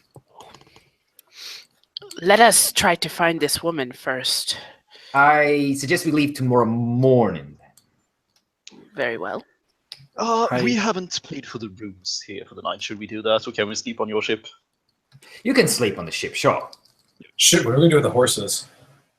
I suppose we'll set up some deal with the tavern keep. Horses? We don't have that much space. I mean, if you want to take horses, you'll have to pay extra, I'm afraid. We could sell them. Then we don't have any That's horses up to you, coming I don't back. care. All right, so you make deals whatever you want to. I'll have my men get ready leaving first light tomorrow morning. If you want to sleep on a ship, be there by day end. If you have How some many booze, rations? you're even more welcome. How many rations can you get from a horse? Sorry? How many rations could you get from a horse? From a horse, You're like slaughtering. echoing. I mean, No, for selling it. I mean, I think it means. a lot. Oh, no. Yeah, horses are worth a lot. A horse is a light riding horse. I have a heavy riding horse. Yeah, a heavy riding horse You're really- originally was $7, so you could probably sell it for 4, maybe 5 with your charm. Just a little wink. Oh, am I echoing weird? Not that I can hear. Not for me. That's strange. Me neither. Huh. Well, I think we may have to. Maybe we We could set can- up some deal with the tavern keep. yeah, he Perhaps- seems to be on pretty good terms with you, Victor. Well, he comes over. You talk to him briefly, and he says, "I'll tell you what. You give me one of the horses, and I'll take good care of the other 3. This seems like a decent deal. Huh? And if you're gone for a few weeks, you can come back. They'll be here, all ready to go." Well, I'm not getting rid of my horse. I can sacrifice mine. It's Okay. All right, fair enough. I would give up mine, but I assume he doesn't really want the mule. He spits in his hand, holds it out towards you, Bruno. I spit in mine and hesitate a bit. Did someone want to say something? No. Okay, yeah. All right. I'll be happy you took that deal. I can tell you that much. So I'm taking your horse, selling it off, and I'll keep good care for the rest of the rest. And did I overhear you might want to stay another night, or was that a mistake? We are staying on the ship, actually. All right. Well, my room's more comfy, but up to you. Well, We may take a dinner, though. Sure. I can always offer you dinner. It'll be let's say 4 ortegs per person for dinner. Decent one. You want to have a big meal before you start out into Jakaar, I can tell you that much. Even if you don't get enough food, it's going to keep you going for a few days. You never know what waits for you outside. Can someone spot me the 4 Ortex so I don't have to break $1 for it? I'll pay for everyone's dinner. That would be 16 Ortex total, right? So one shilling and 1 shilling and You're being so generous. I'm kind of worried right now. well, I don't want anyone, faltering in battle against some abomination because they didn't have enough to eat before we left for Jakaar. Tarkala, you're like the group mom.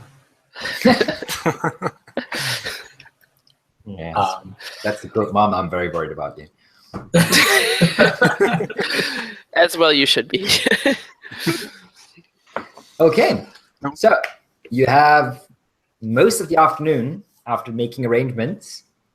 You can have your things packed up and delivered to the ship if you want to. Arek can send a couple of his men to collect them. And if you just let me know if you want to achieve anything over the course of the afternoon, other than that, otherwise.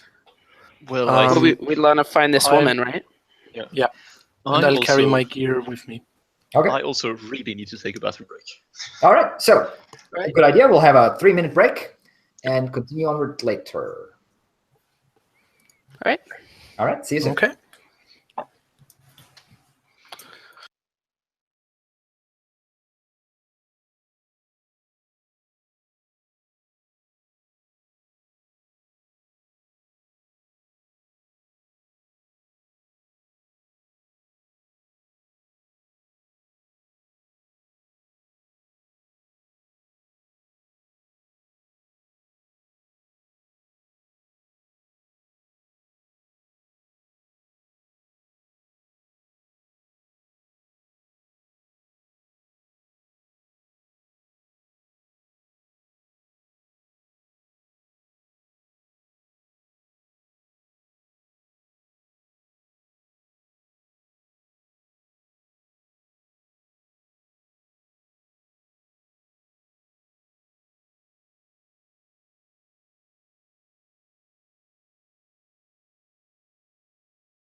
All right, I'm ready whenever you guys are.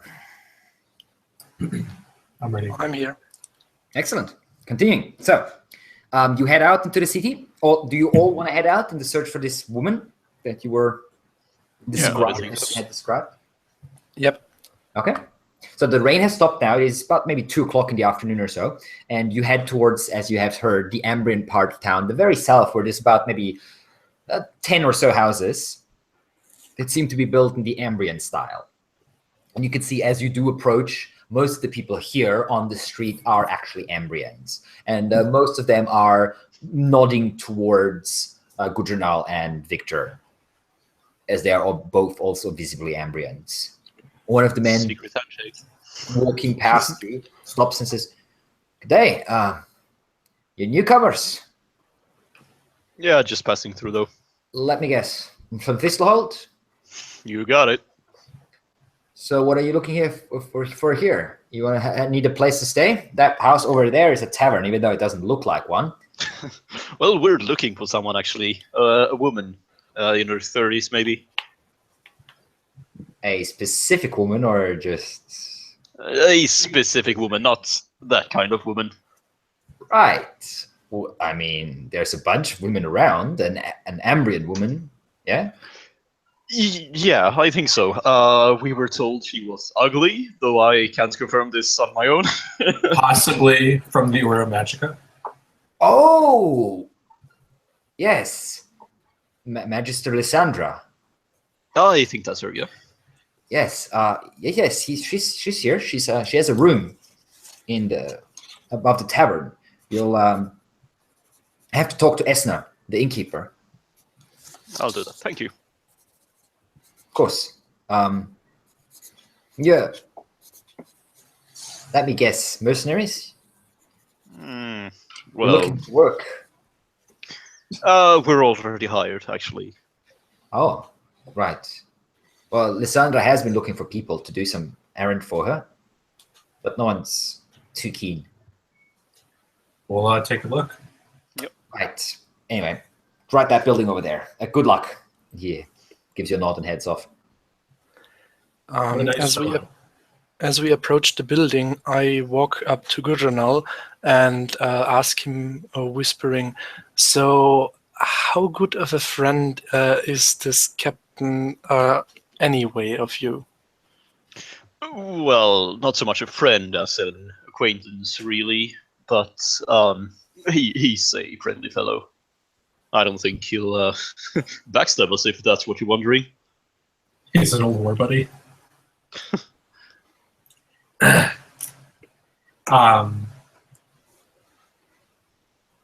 Do you know him from like a previous expedition, or did you just like play cards with him? I mean, Nah, I've taken his services before, traveling up and down. He's down in Ambria sometimes as well. no. I see. Good to know. All right. So you enter this house that was pointed out to you, and you can see inside is like a small common room. Basically, there's 4 tables with 4 round tables with chairs around, and a very small bar, maybe about 2 yards long or so. And there's an older woman, not old by any means, but in her like late 40s or so, with short black hair and a Ambrian by the looks of her. Standing there, and she's cleaning a couple plates at the moment.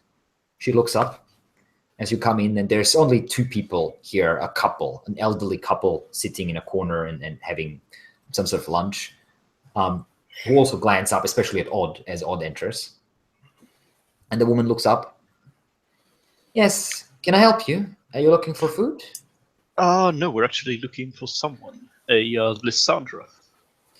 Magister Lysandra, yes. Oh, you're looking for a job, I see. Well, I'll yeah. let her know that you're here. She has a room upstairs. Take a seat. I'll be right back. She heads up a little rickety-looking wooden staircase. Disappears up to the 1st floor, or the 2nd floor, if you're American. You wait a couple minutes, and she comes back, and she's wiping her hands off with a cloth. She says, "Yes, the Magister is ready for you. Just go right up. It's the second room on the left. Thank you. You all going upstairs? Yeah. Yep. Well, All right. As you do, you come to this room, you knock, and you can hear a voice saying, "Enter." We enter. I enter. You see a woman in her mid-30s, fairly plain-looking, bit pale, with two braids falling back onto her shoulders. She is sitting in a large chair at a small fireplace, and she's wrapped in what looks to be a thick fur. And she looks like she's a little sick or something. She's sort of slightly shivering, stretching one pale hand out towards the fireplace. And she looks up as you enter one by one, filling up the room quite a bit with your sheer presence. It's not such a large room. She turns towards you with her chair a bit, the chair scraping across the floorboards, and gives you a look. And you can see in the back there is, on a coat hanger, there is a cloak of Ordo Magica, one of their wizard's robes hanging there next to the bed. You wanted to speak with me. I'm guessing that you've heard of my plight. Yes, my offer for a job. I say, I look at my companions. I kind of give a, yeah, we're from the Ordo Magica. I heard you were trying to head up to the outpost. Sorry, up north.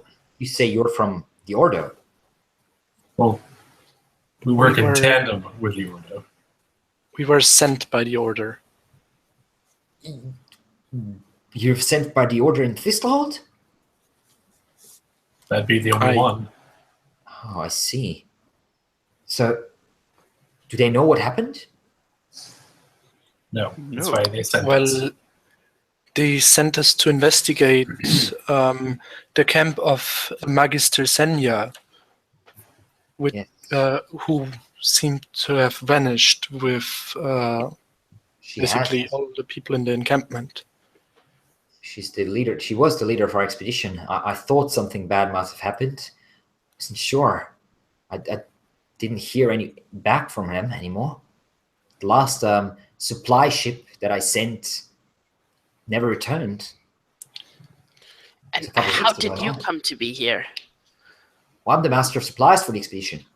I've been Ah, sending supply boats about once a week, once every 10 days.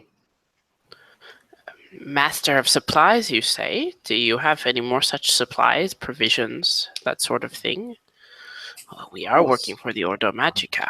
I don't have them here, but I can organize them within a few hours without problems. So, sorry, tell me, what exactly is your task? And who were you tasked by?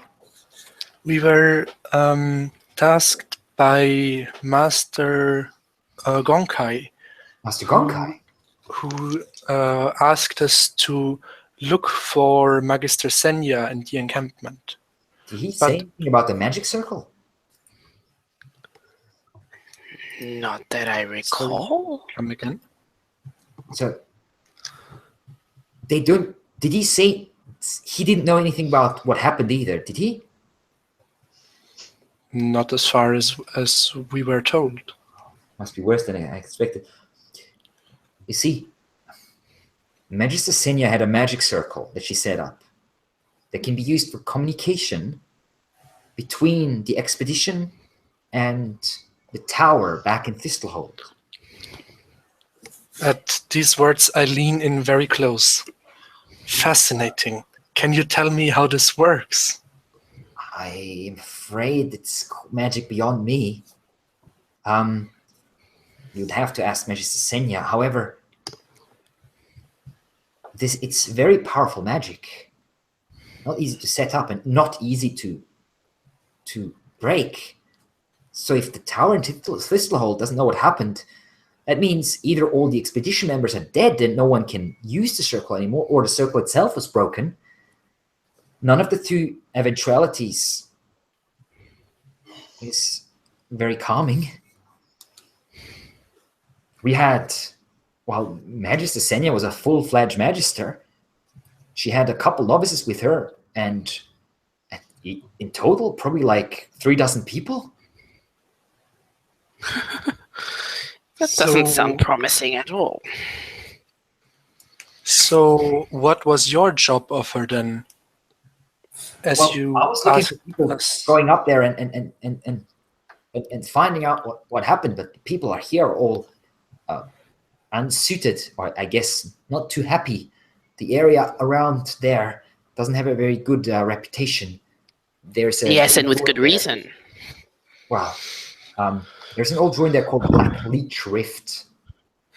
It's about, not sure how far exactly, but about maybe 2 days up from here. And there's a lot of treasure hunters that disappeared around that area the last couple months. I think the tomb that we were excavating is a good day beyond that.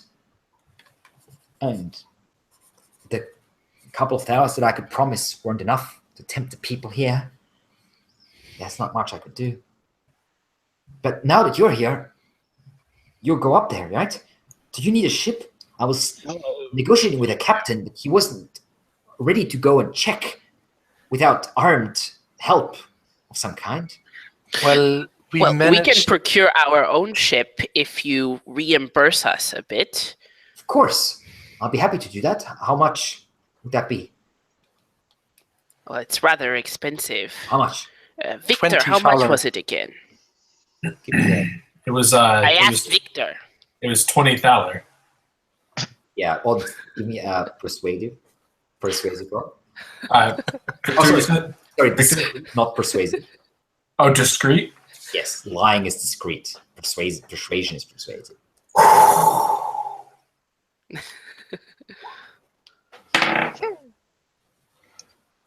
I rolled a 17. I need a 5. Okay, so she's looking between you and Odd. Oh, my memory. We were able to negotiate him down to 15. I forgot. Well, I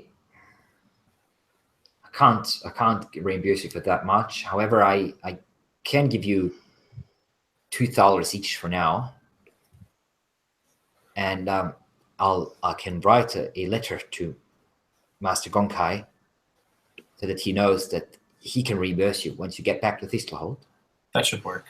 I'll write it down in the next hour or so. That would be most helpful. Thank you very much. So And takes out a pouch and starts shifting coins and pushes 2 thaler towards each of you. and That's more than, and I'll write you a check on that, basically. and if you excuse the question, you said Magister Senya was a full-fledged magister, and Yes. what are you then? How are the ranks in the order? Oh, well, that's a bit complicated, and to be perfectly honest, it's not the type of knowledge that we usually share with outsiders. Let's just say that Magister Senya was more capable than I am in a lot of ways. I have only been a Magister for 2 years. I see. Anyway, I'm sure with the money I gave you, you can handle your own provisions and such, right? When do you intend to set out? Tomorrow morning. All right. Yeah. I will. And should we take any supplies with us in case we find any survivors? That's probably not a bad idea.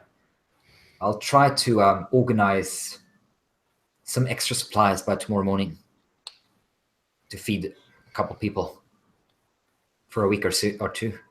Thank you. All right. Well, I'll draft this letter to Master Gonkai and organize the supplies, and I'll send it all to you by nightfall. Well, we'll be on the ship, sleeping there. What ship would that be? The Nightwing? The Blackwing. The Blackwing? Right. Oh, that's the one I was negotiating with as well. captain wasn't particularly... Oh, doesn't matter. I'll have everything done up by nightfall. You better make sure that you're ready. We will be. Come back and tell me what's happened once you find out. All right. So you head out after a quick goodbye and head back to the tavern. And you spend the rest of the afternoon there, receiving both the seven thaler credit in the evening and a large package, basically 2 backpacks filled with provisions, about another 25 rations or so.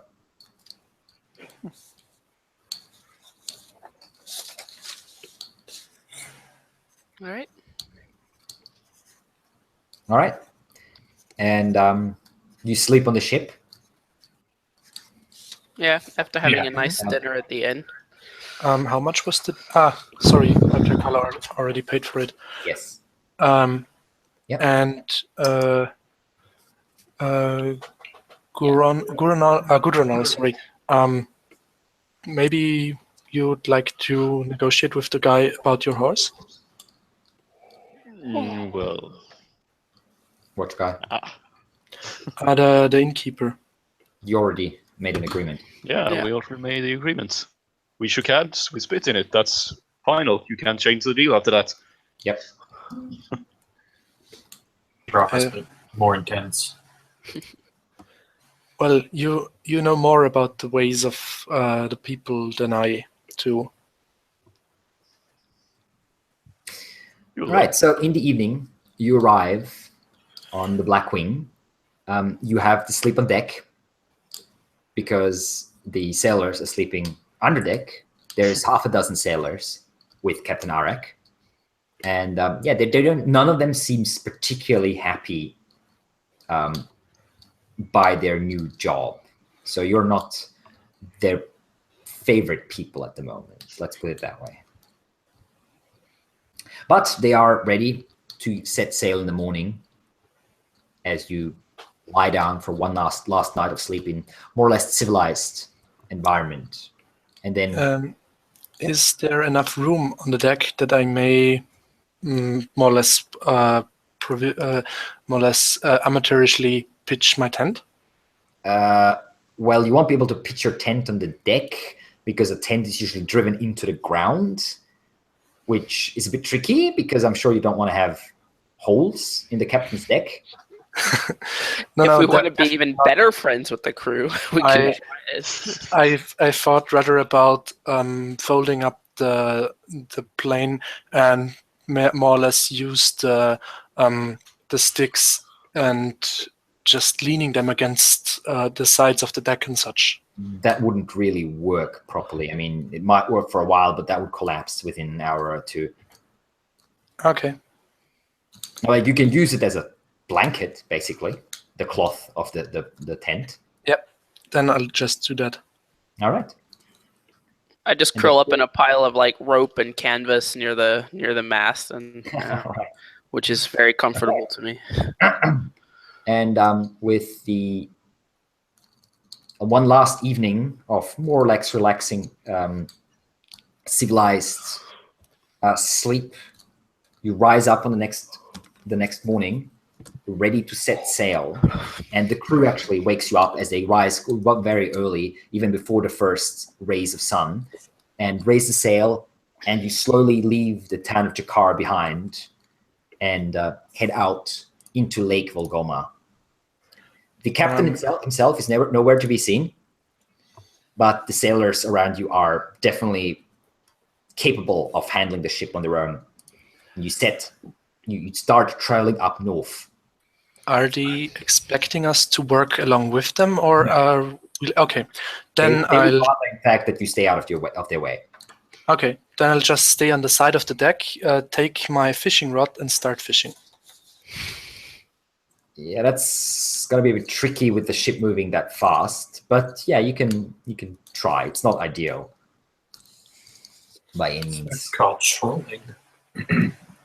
And yeah, you head up north, leaving Jakaar behind, and you can see the forested edge of Jakaar, maybe about 150 yards to your right, as the ship is slowly moving north for a few hours. And then around noon, you come to what looks to be a group of dozens and dozens of small islands. This is the mouth of the river Malgamore, where it flows into Lake Volgoma. And you can see from here, one of the sailors points it out in the distance, from beyond the trees to the north rises a large plateau in the distance, many miles off, but visible.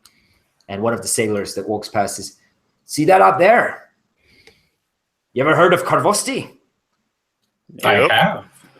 That's it. Aye. Right there.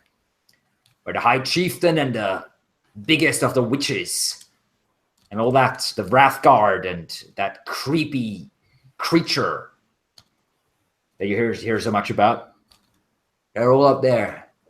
I wouldn't go there uninvited, though. I've heard that they do bad things with people that are uninvited. One of the other sailors shouts out to him, "Hey, cut the story crap. We need you here. We don't want to run aground on any of those shitty islands. Focus." Right, sorry. And heads away. As he heads away, I start mumbling a more or less silent prayer. May the Hulda live long, and may the spirits be with her. As you see, one of the men has taken out a rope with a stone attached, a piece of rock, and is throwing it into the water. And you can see there's like markings on the rope, and he's calling out numbers.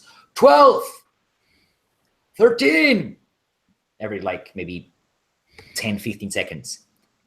14 and a half, 12, 10, 9, 7, move it,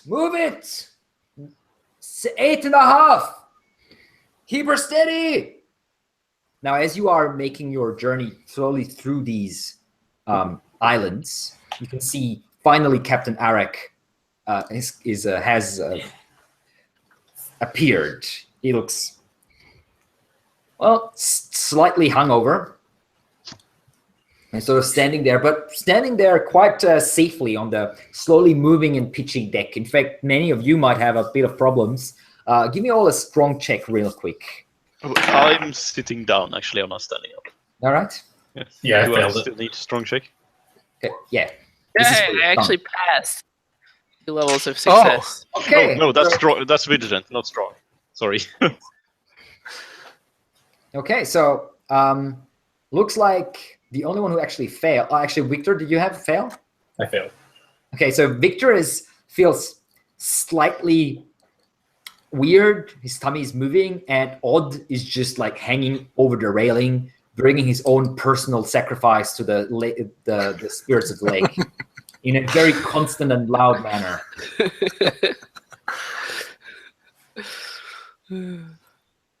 And the captain comes up. Looks like you haven't been out on the water before, hey? He taps Mod's back as he walks by.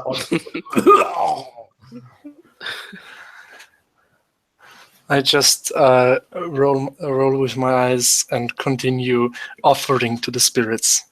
Right. So we won't be wasting any food on you anytime soon, my big fella. Now, what's about the rest of you? You, friend, you look a little pale in the face. Do you need a little something? He shakes a bottle your way. I graciously take a sip from it.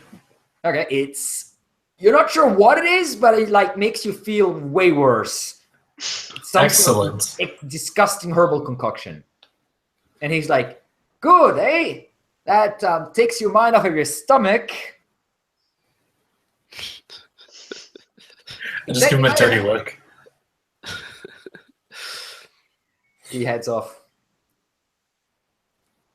And yeah, thus the afternoon passes as the Blackwing slowly makes its way. Actually, I believe ships are mostly a she, right? So her way. Yeah. up the mouth of the river Malgamore. And it's quite a wide river, in fact. It's a good 200 feet or so wide. So it's a decent sized river by all means. And the ship slowly starts basically diagonally driving or swimming or whatever you call it with the ship going up the river against the current, which doesn't seem particularly swift. You can see the mighty trees of Jakaar on both sides. And the river is flowing pretty straight towards what would be the northeast, I believe. You can see some of the trees are massive. Their branches hanging over the river, in some places nearly touching overhead. These are trees that are ancient, that have been standing there for maybe hundreds of years. And there is little to no sign of civilization on either side of the river. Just your ship and the river and the trees. And Karvosti slowly falling away and dwindling in the distance behind you. And night falls, slowly but surely. And the ship stops. 2 anchors are thrown overboard. And Captain Arak says, I hope you didn't expect us to continue during the night, right? No. That feels a little unreasonable. Finally. And I stumble away from the side of the ship and more or less collapse on the deck. Wow, well, it looks like your friend here is not taking a watch tonight. I'll have one of my men at least stay on watch, and one of you would be good as well. I raise my hand to volunteer for this. Yes, I have very watchful eyes. I can keep watch. Excellent. Glad to hear it, little one. Well, I'll see you all in the morning. Shakes a bottle, another one. This time a different bottle, and heads down below deck, leaving the sailors behind to fix everything up for the night. And one of the sailors, a grumpy-looking barbarian fellow with a silverish beard, just leaning against the mainmast, looking around, smoking a pipe as darkness falls around you. And you settle in for a night's sleep. It is weirdly quiet on the river. You can hear the sound of the rushing water flowing past. That's pretty much it. There's no noises coming from the forest. The river is swallowing up everything. During my turn on guard, I pace around the deck with my bow and my wearing my robes, keeping an eye out on the river. Maybe try to, if there's like a crow's nest or something like that, at some point go stand up there. No. All right. Then I, scurry up to whatever the highest part of the boat is, or maybe, and just stand there, sort of peering out, maybe over across the front of the ship, across the bow, with my bow drawn. All right. So you wake up, second watch. The night passes quietly, without incident. And as the sun rises, with a little bit of rain, heavy cloud cover overhead, the Blackwing continues its journey. The whole day is mostly uneventful. There's just trees passing by on both sides. And around noon, Captain Arak says, as he emerges around noon as usual, he says, must be about halfway so far, which means we'll come upon Black Leech Rift soonish. One of the sailors shouts over, "In about 3 hours, Captain." Good.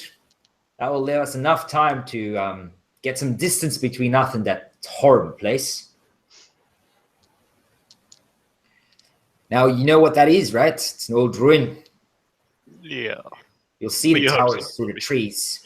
Don't be tempted to go there, though. No, that's not what you pay me for.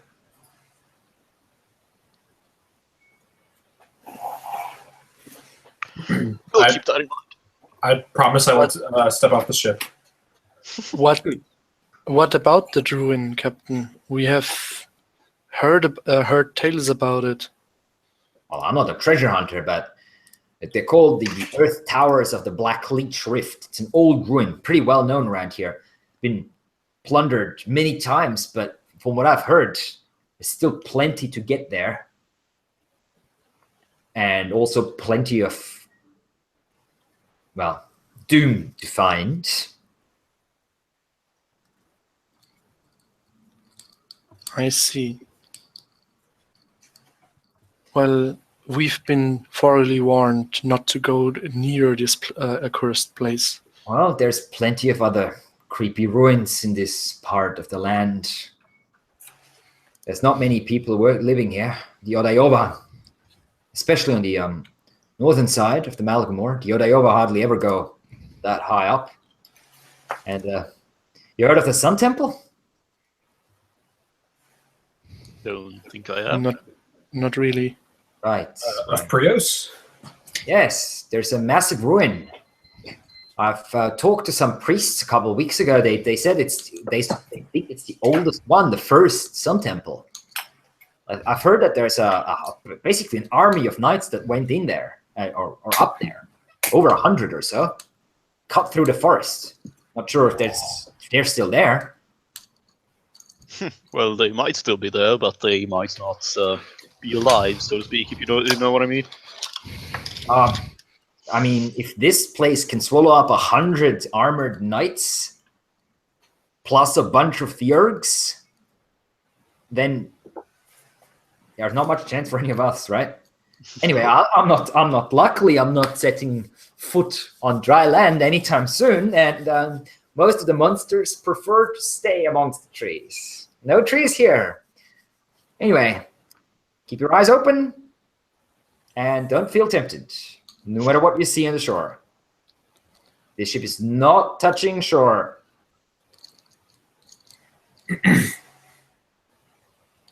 And he heads off. Slowly finds his way further up the river. Now the river is starting to meander. There's several small islands in the river, and the river curves around and curves northwards. And it's pretty much you're now pretty much sailing straight up north. Against the current, of course. And as the afternoon slowly moves towards the evening, you see appearing from the left side of the forest, what would be the western side, I suppose now, because you go north. You see these massive towers, these stocky, thick towers. They look like they're made of some sort of dark brown material, stone or maybe clay of some kind, but no clay could ever form towers this thick and this high that are piercing the canopy of the trees here and there. They're not right at the river. They're a good couple 100 yards away. But even at this distance, they have there's something menacing to them. And Eric just says, oh, well, that's what they are. Black Leech Rifts. Thank God we are not going there. Then we should be about a day's journey away from this encampment. Yes, we should. What is this place? This Black Leech Rift. We have heard that adventurers have gone missing there. All right. Yes, constantly, pretty much. There's always more fools there. I don't know much about it other than that it's old. It's been visited a lot of times. Some people have found riches, but way more people have found their doom. You seem a bit more amused about that than you perhaps should be. Well, if you keep smiling, everything's better. Right? And also, he shakes a bottle and takes a few. I reach my hand out for it, like... The bottle? Yeah, he just puts it away, ignoring you. I shake my head and growl. That's what I get for trying to be friendly with these humans. And you can now see, as you are passing by, there is what looks to be a clearing There's many trees have been cut down on the western side, on sort of the left side of the river. And there is what looks to be a small camp. You see 3 large campfires and maybe about a dozen or so people. A mix of, it's hard to say from this distance, but just judging by their weight, their armor and such, they seem to be a mix of barbarians and Ambrians. And also what looks to be a single ogre who's sitting there. And as the ship appears, several of them jump up and start like, shouting in your direction, but you can't really make out any words. It's too far off, just waving their arms wildly over their heads. And Arik just raises an arm, waves, and says, continue going. They seem like nice. They seem like really excited people. They're waving at us really happily. Right. I think that's exactly what's happening here. I Are wave back. they bandits? Well, we're not landing. I turned to Victor. Amazing. How do you do that? How did you manage that your fame precedes you that far into the forest? You must have heard my stories back at the tavern. I can tell you one thing. If Queen Corinthia herself were to appear on that shore over yonder, promising me tons of money and her cunt for all that I care, I'm not landing on that shore. So don't even think about it. I mean, if the queen was there, maybe. No.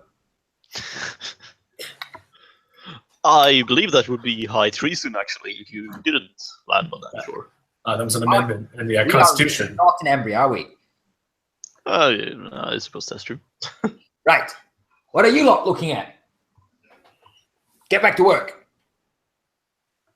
The sailors are sort of standing around looking at him and like, oh yeah, and start going back to their job. Right. Well, as the towers of Black Leech Rift slowly disappear behind you, you see Captain Arik relaxing a bit. Well, that's one thing passed. Now we just need to get past it on the way back. Well, this is going to be fun. Well,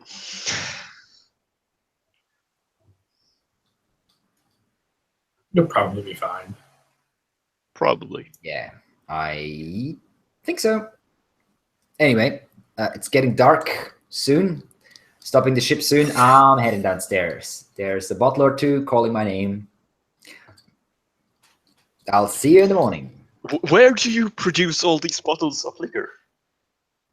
What do you mean? You seem to always be carrying a bottle of liquor. Where do you keep them? The wise Gave man. him half of my bottle of liquor, and now he won't share. That was a gift, right? Well, you know, it was gifted. I'll tell you something, Kuchunal. He leans in towards you and whispers in your ear. The wise man always prepared. Right. It's a secret to surviving and keeping sane in around here. And he walks off. So the camera's zooming in on your face. But the camera knows the wise man. The wise man is zooming in. The wise men always zoom in the camera. Yep. We might want to be extra careful tonight with those guys downriver. We don't know if they followed us or anything. Yeah, absolutely. Yeah, there must be a couple miles away by now. The ship is, even though you are going upriver, it's much faster than a human could be on foot in Jakaar. Well, You can ride the ogre's neck, though. what's the worst that can happen? They're your fans, aren't they, Victor? Yeah, but they might stab you guys. A lot. What- Out of jealousy. Well, you know, sometimes people. What kind of fellowship do you keep? Those people don't make any sense at all. Well, you know, sometimes people will kill famous people to get famous themselves. So. Selena? That was like 22 years ago she died, I think. Sorry, someone posted something about it today. Yeah, so... we go to bed, sleep? All right. So you're keeping watches again? Yeah. What order? I'll take the first one. Okay. I'll be second then. I'll take the last one. Okay. And I'll take the third, seeing that I have recovered a bit from being on the river. Yeah, you feel a bit better now. It's still a little weird, but you stop puking. You have, however, not had much food over the last 2 days. Okay. Night falls. Once again, a quiet night. And very dark as clouds have gathered overhead. And a few drops of rain fall every now and then. The sounds of the river swallow once more or any sounds that dark Jakaar might be doing. And you do realize now that you are on the border of dark Jakaar, or actually within it in some ways. A place that can make you rich, but it far more easily can make you disappear. The night passes without incident until the last watch, as Gudrunal and a older Ambrian fella named Ulan are on watch. Ulan, sort of a shortish, stocky fella with a brown beard and short grayish brown hair, just chugging a little bit of beer every now and then, sitting on deck and standing up every now and then and walking around. He comes over to you, Gudrunal, and says, "Quiet so far, huh?" Yeah, these forests aren't so quiet, usually. Well, we're not in the forest, thankfully. Otherwise, we'll probably all be dead by now. Well, you know, we're pretty close to the forest. Should be hearing something. Right. So what kind of deal do you make with the captain? A bottle of booze and some thaler for a journey up the river. Figure it. But what I'm asking about is, you want to be picked up again? He didn't mention anything like that. Guys, we forgot. You're asleep.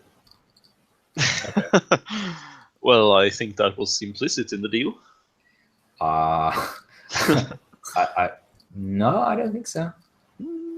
Because I'm telling you one thing, we're not hanging around here. And I don't think the captain's very happy about... I mean, he wouldn't be very happy anyway to do that. So you heard his old speech. Yeah. Queen? Yeah, I did. Yeah. All right. Anyway, well, I'm pretty sure we'll reach your little thing in the later afternoon or so.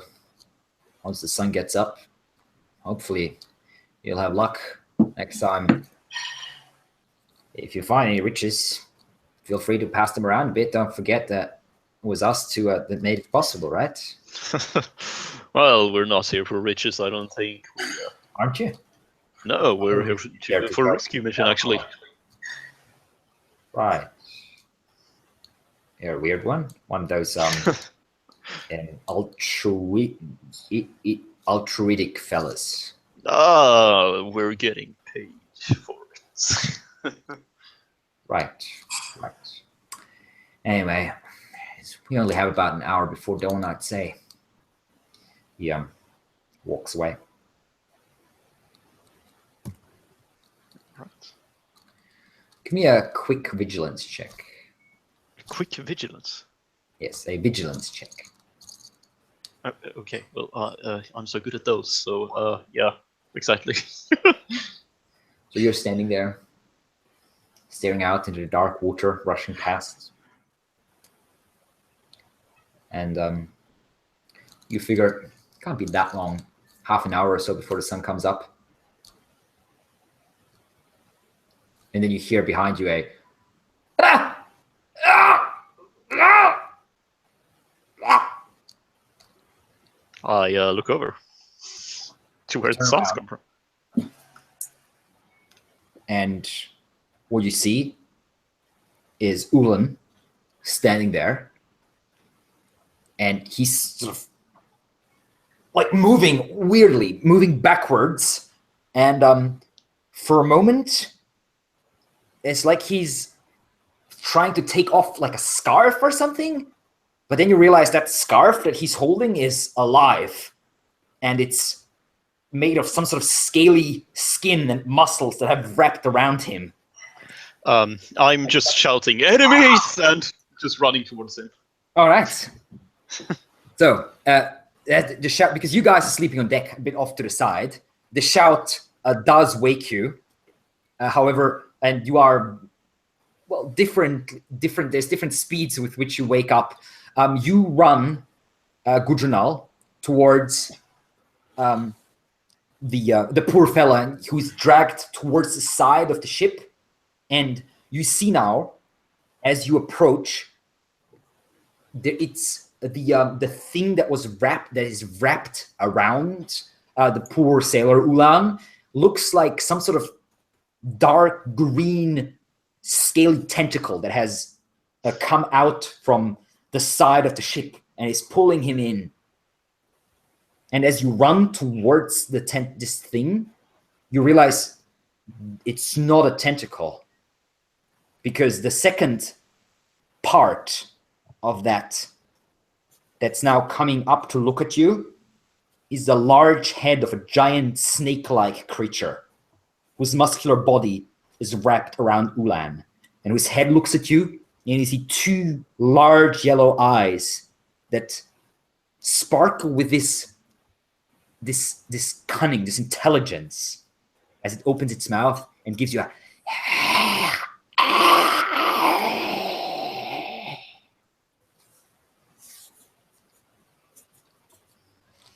What do you wish to do? Huh? It is still your turn. What do you wish to do? Okay. Yeah, I'm drawing my weapons, both of them. Quick check. Yep. Nope. I'm just drawing my rapier. Okay. So And I am running towards this, towards Ulan, right? That's pretty much all. Okay. We have up at top of the turn, Tarkala. You have woken up, but you're lying on the ground, obviously. And you hear these strangling sounds and Gudrunal shouting something, some alarm cry or something, basically. What do you wish to do? Well, in the middle of Davokar on a boat or not, I'm always going to sleep with my weapons close at hand. So I jump up and grab my bow, which is laying nearby, and head in the direction of the sound. Okay. You leap up, and that was your movement, basically. Yeah. Standing up, and you grab your bow, and you look up, and you see this scenery unfolding. You see this massive snake, one part of it curled around one of the sailors, the other staring with these yellow eyes, these slit eyes, at Gudrunal, who has ripped out his rapier and is running towards it across the deck. Got it. The snake is about 2 movements away from you. All right. Yeah, and so I can't move anymore, and I'm not able to take any kind of action, right? So yeah, you have an action if you want to. You've used movement by is it within range to shoot with my my bow? Definitely. Yeah. All right. Then I'll fire off a shot at it. Okay. Ah, damn. My arrow just skitters across the bow of the ship and goes flying off into the river. Whoop. The snake eye now turns towards you, and it's now you can see its eyes looking between you and Gudrunal, and you realize this creature is assessing the situation, and you feel this cold intellect seeping out from this thing. This is not a mere beast by any means. And we have the creature now. It will pull Ulan towards the edge, and he's like, help me! And he's now nearly against the railing. And while it does that, its head will snap forward, the jaw coming towards Gudrunal. Roll me a defense check, Gudrunal. The attack of this creature is, let's see. Yeah. That is fine, yes. Yes. You leap backwards, and the snake It doesn't seem as fast as you would have expected. Snaps. Doesn't get close to you. Odd, your turn. Okay, I also wake up, stand up. I've slept in my robes. I take my shield and my club, look at this thing, and start cursing under my breath. And Nagarach, and cast Larvae Boil on it. All right, that's 1d4. Yep.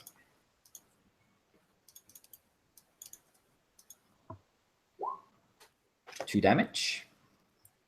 All right. As you do that, you see both eyes now focusing on you. And the eyes go slim and turn into slits as the snake shakes. Gudrunal, you're up next. Right, quick check to draw my dagger. Mm-hmm. Yes. All right. And Nice into your hand. I am attempting to stab specifically at the kind of part that sticks out where he's holding him. Okay. Yeah. The defense of this creature is -4. Okay.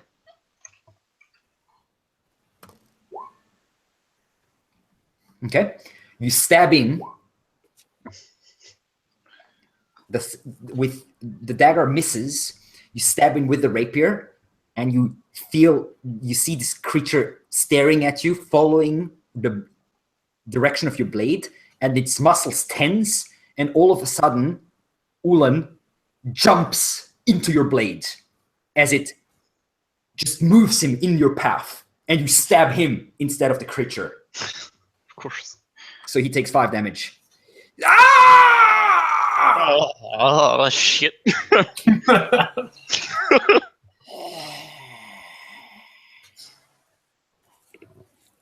Victor.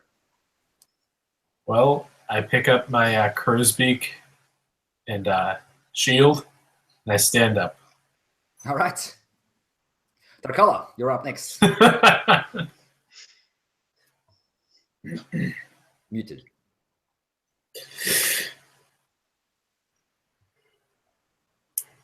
You're muted. Still muted. Sorry, shooting it. Okay. Nope. Yeah. Another arrow. This one plunges into the wood of the railing of the boat near the creature and just sort of, yeah. Yep. And I curse loudly in Goblin as I ready another arrow.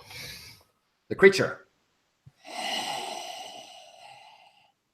gives you a look, and for a moment, Gudrunal, you nearly have the feeling that the creature is laughing at you as its eyes pierce your gaze, and then with another heave of mighty muscles, Will is pulled overboard. And the creature releases itself, and you can hear a plop, plop as they both sink into the water.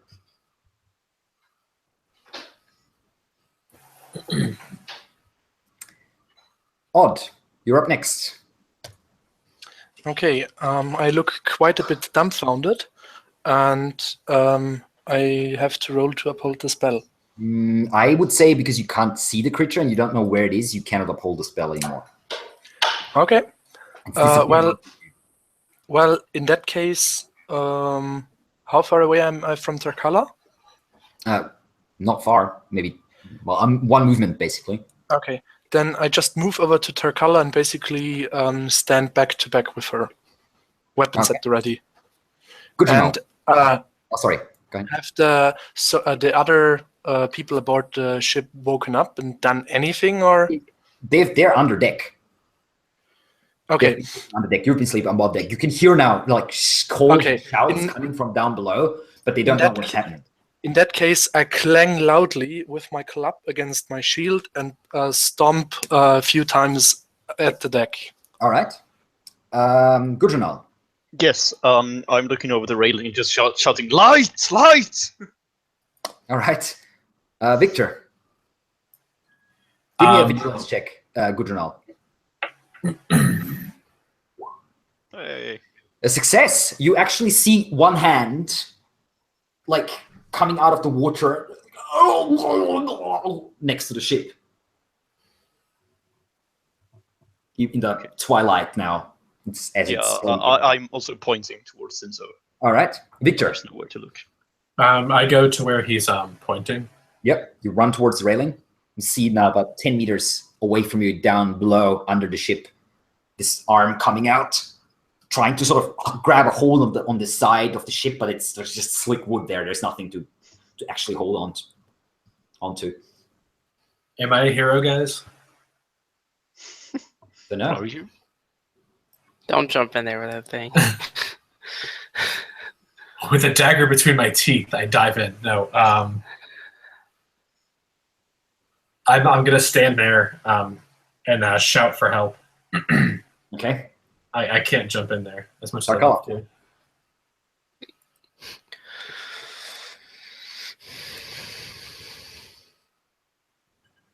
Oh, my turn? Yes. Okay. Yeah, so I'm just, standing there, looking around carefully, trying to see if I spot any sign of the thing, trying to peer a bit over the edge without getting too close to the edge of the boat. Give me a vigilance check, but -5 because you're being extra careful. All right. That's a success, right? Yeah, exactly. Yeah, 1 level of Okay. success. You do actually spot the hand with the man and what you believe is the body of this snake, the muscles moving underwater, just under the surface. Got it. Do I have an action, or did the check take my action? No, you do have an action. All right. Well, then I point down into the water, and I begin muttering the harsh words of some spell in Goblin under my breath. I'm going to attempt to cast Bend Will on the thing. Nice. So that's Resolute versus Resolute. So what's his Resolute? -3. All right. Ah, damn it. Nah. As you I still have to make my roll to see if I avoid corruption. you do, yes. Yeah, but that passes. As you enforce your will on this thing, you can feel your wills touching. You can feel this cold, calculating, old intelligence just basically mocking you and pushing you away. And then you can see the snake's head appearing and looking straight up at you with one eye coming out of the water. And then it disappears under the surface and with a no! So does Ulan. All right. Well, we tried our hardest. And still next to the boat now, flowing past. And behind you, several people are coming out, several of the sailors. What's going on? We heard shouts. What happened? Are we under attack? So, like wielding daggers and clubs. Well, your man fell overboard. We need to get moving, I think. What? Who? Who was it? It was Ulan, and he did not so much fall overboard as he was dragged overboard by some terrible snake creature, very clever and very strong of will. They look at each other. That's not. What? Ulan's. Gone? A thing took him. We need to get fucking moving, alright?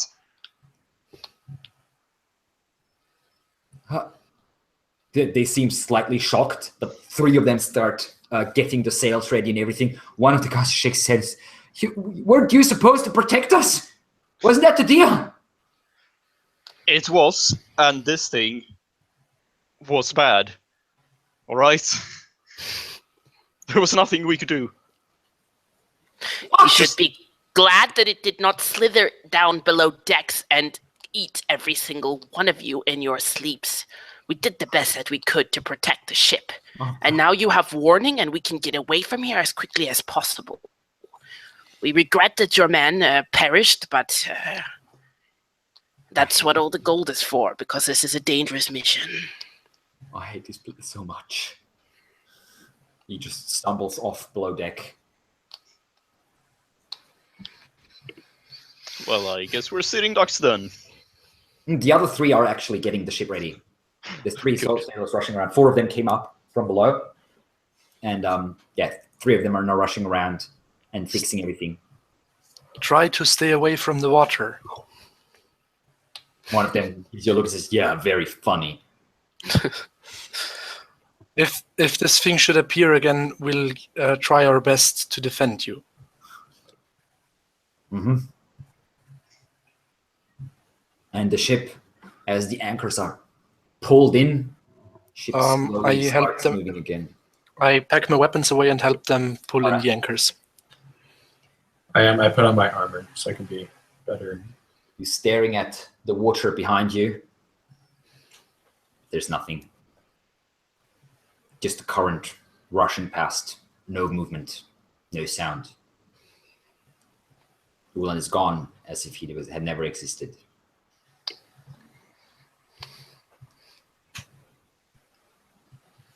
Sorry, bud. The ship continues onwards on your journey north up the Malgamore. The forest mostly unchanged. The hours pass. As noon approaches, you can hear raised voices from underneath your feet in the ship's hull. And then Captain Arek appears on deck, looking very unsure what to do, very nervous and helpless. He steps out, he looks around, he sort of looks overboard, and with a shudder looks away. Is that true what I heard? Ulan's gone. Some snake thing took him. Yeah, Right.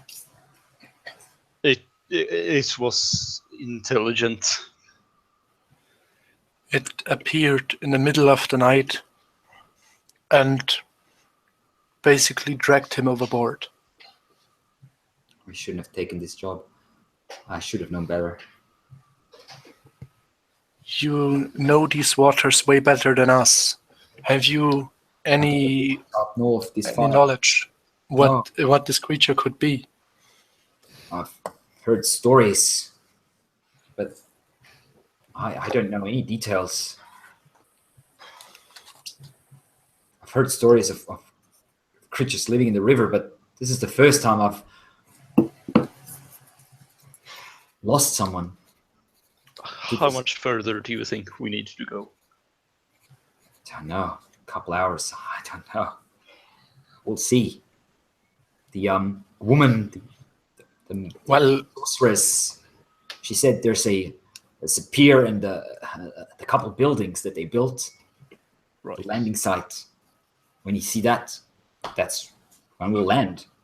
I mean, Perfect. well, that's where you land, actually. I'm not going. Perfect. We should be a lot safer then. Well, did the stories tell anything what to do if such creatures appear? What one could do to get rid of them? I don't know. I'm not a scholar. Don't know anything about the creatures of Jakaar. I'm a ship captain. I shouldn't have gone up this far north.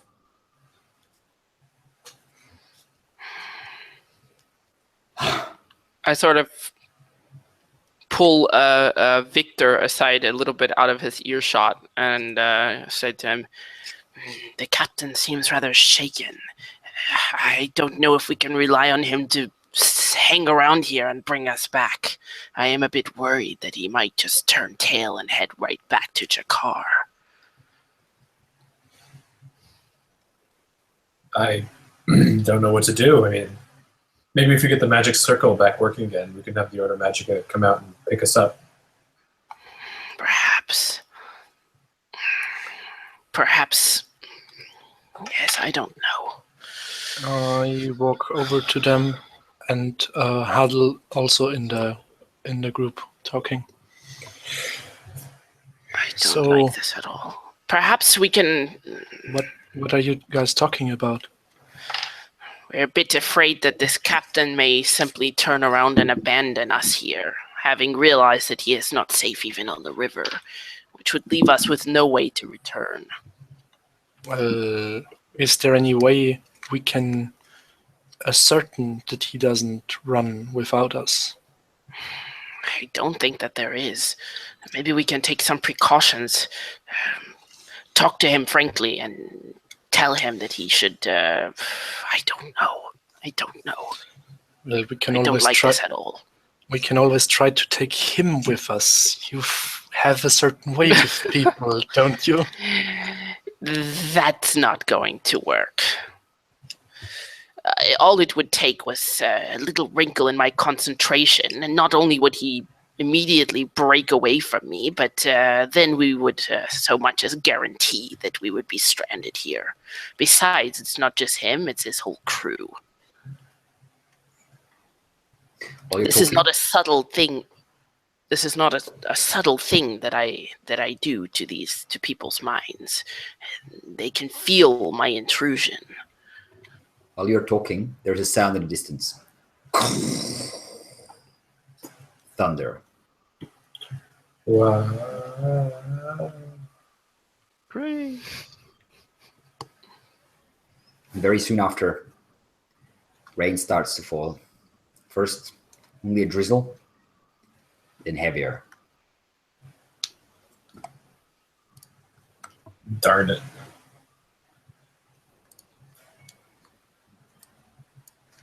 Maybe it's raining. One of the sailors looks up and says, "Even the sky cries for Ulan. This is a bad omen." Quick question. Is my corruption that I got from using a spell still here at this point? No, that's gone. All right. Okay. Aye, indeed. The spirit's honor is passing into the next realm. Could have wished for a better death, though. Eaten by some sort of monster. I hope he drowned before he got eaten, at least. I think he died quickly. Yeah. I mumble a prayer towards the spirits. And after finishing that, I go back to talking with Tarkala somewhat privately. So, do you think if you convince the captain to come with us and we restrain him after that a bit, that his crew might still stay here? Not a chance. Not a chance at all. He's the only one that convinced them to come here in the first place. I really, truly don't believe that if their captain continues to act like even more of a madman than their perception he already has, it's just going to give them an excuse to get out of here. I don't believe that we can rely on his crew to stay here just because he is with us. They're more concerned.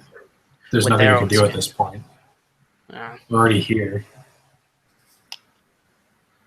I think the best we can hope for is that the Ordo Magica can send someone out to help us if we get the circle connected again.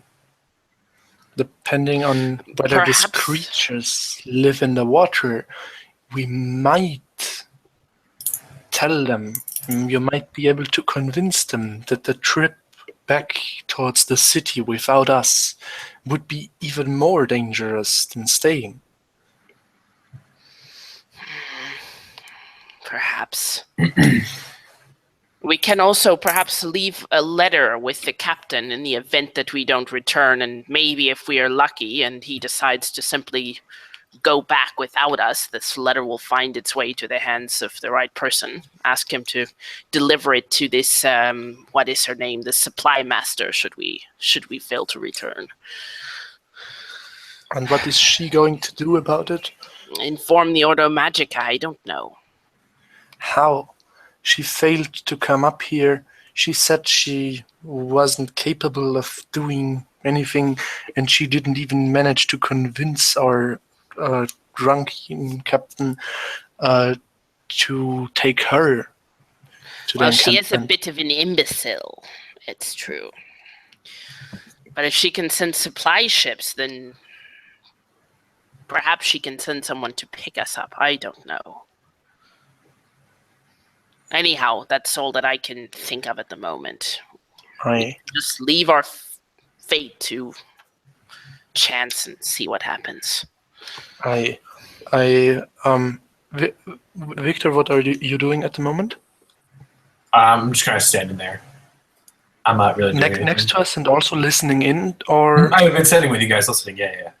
okay. Yeah, I pulled him then- aside initially, yeah. Okay, then I'll turn towards Victor. Victor, what say you? You know those people way better than any of us.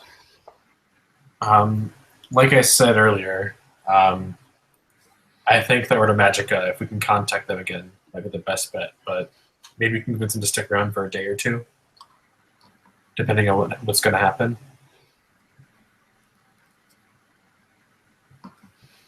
I'm not sure. We haven't gotten there yet, so I have no clue what the situation is like.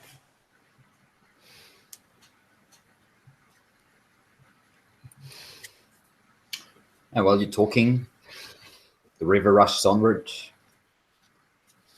and the wind is in your sails, carrying you further and further north, closer and closer to the tomb that is your destination. And noon turns into afternoon, and afternoon slowly but surely turns into evening. The rain continues. Now, several men are on the lookout for anything that might be a sign of civilization, any type of landing or anything on the shore. A few hours pass, and then just as it is about to go dark, maybe about half an hour or so before nightfall, you can hear one of the sentries up top, a sailor named Mander, call out, "I got something! Got something here! Right up ahead there! On the right side! Looks like a pier!" Yay! Captain Arek comes up. He looks, "Hey, you're right. I think we're here. This is where you leave. It's your destination, isn't it?" It is. Right. Stop! Throw the anchors! Ship comes to a halt. The sailors are walking around. 2 anchors are dropped down. Eric says, or comes over to you and says, "Well, friends, this is where we part ways. Best Is of there a luck." way we can convince gently- you? I gently nudge Victor in the ribs. Genuinely nudges me in the ribs. He goes, "Is there any way we can convince you to stay a day or two for us?" Stay here? With all those creatures? No way. I think I did my share of the deal. You did. Well, then who's going to come pick us up? You did half of the work. If you're only going to bring us there and not bring us back, then I believe you owe us half of the gold Get you back. there. I don't know anything about later on. I'm not. He did lose a man. Be Forest. gentle with him. Well, can you at least bring a message back to someone for us? Sure. If you want to have carry a message back to Jakaar or whatever, of course, I can do that. I tear out some of the parchment that I got way back then from our unfortunate Master Vernum's tower, and I write a note basically saying, like, if we don't return within 3 days, like, contact the Ordo Magica, blah blah blah, like, try to send 3 someone, days. la la la. It took 3 days with ship. Ah, Let's say a week. Let's say all a right, week. a week, yeah. Okay.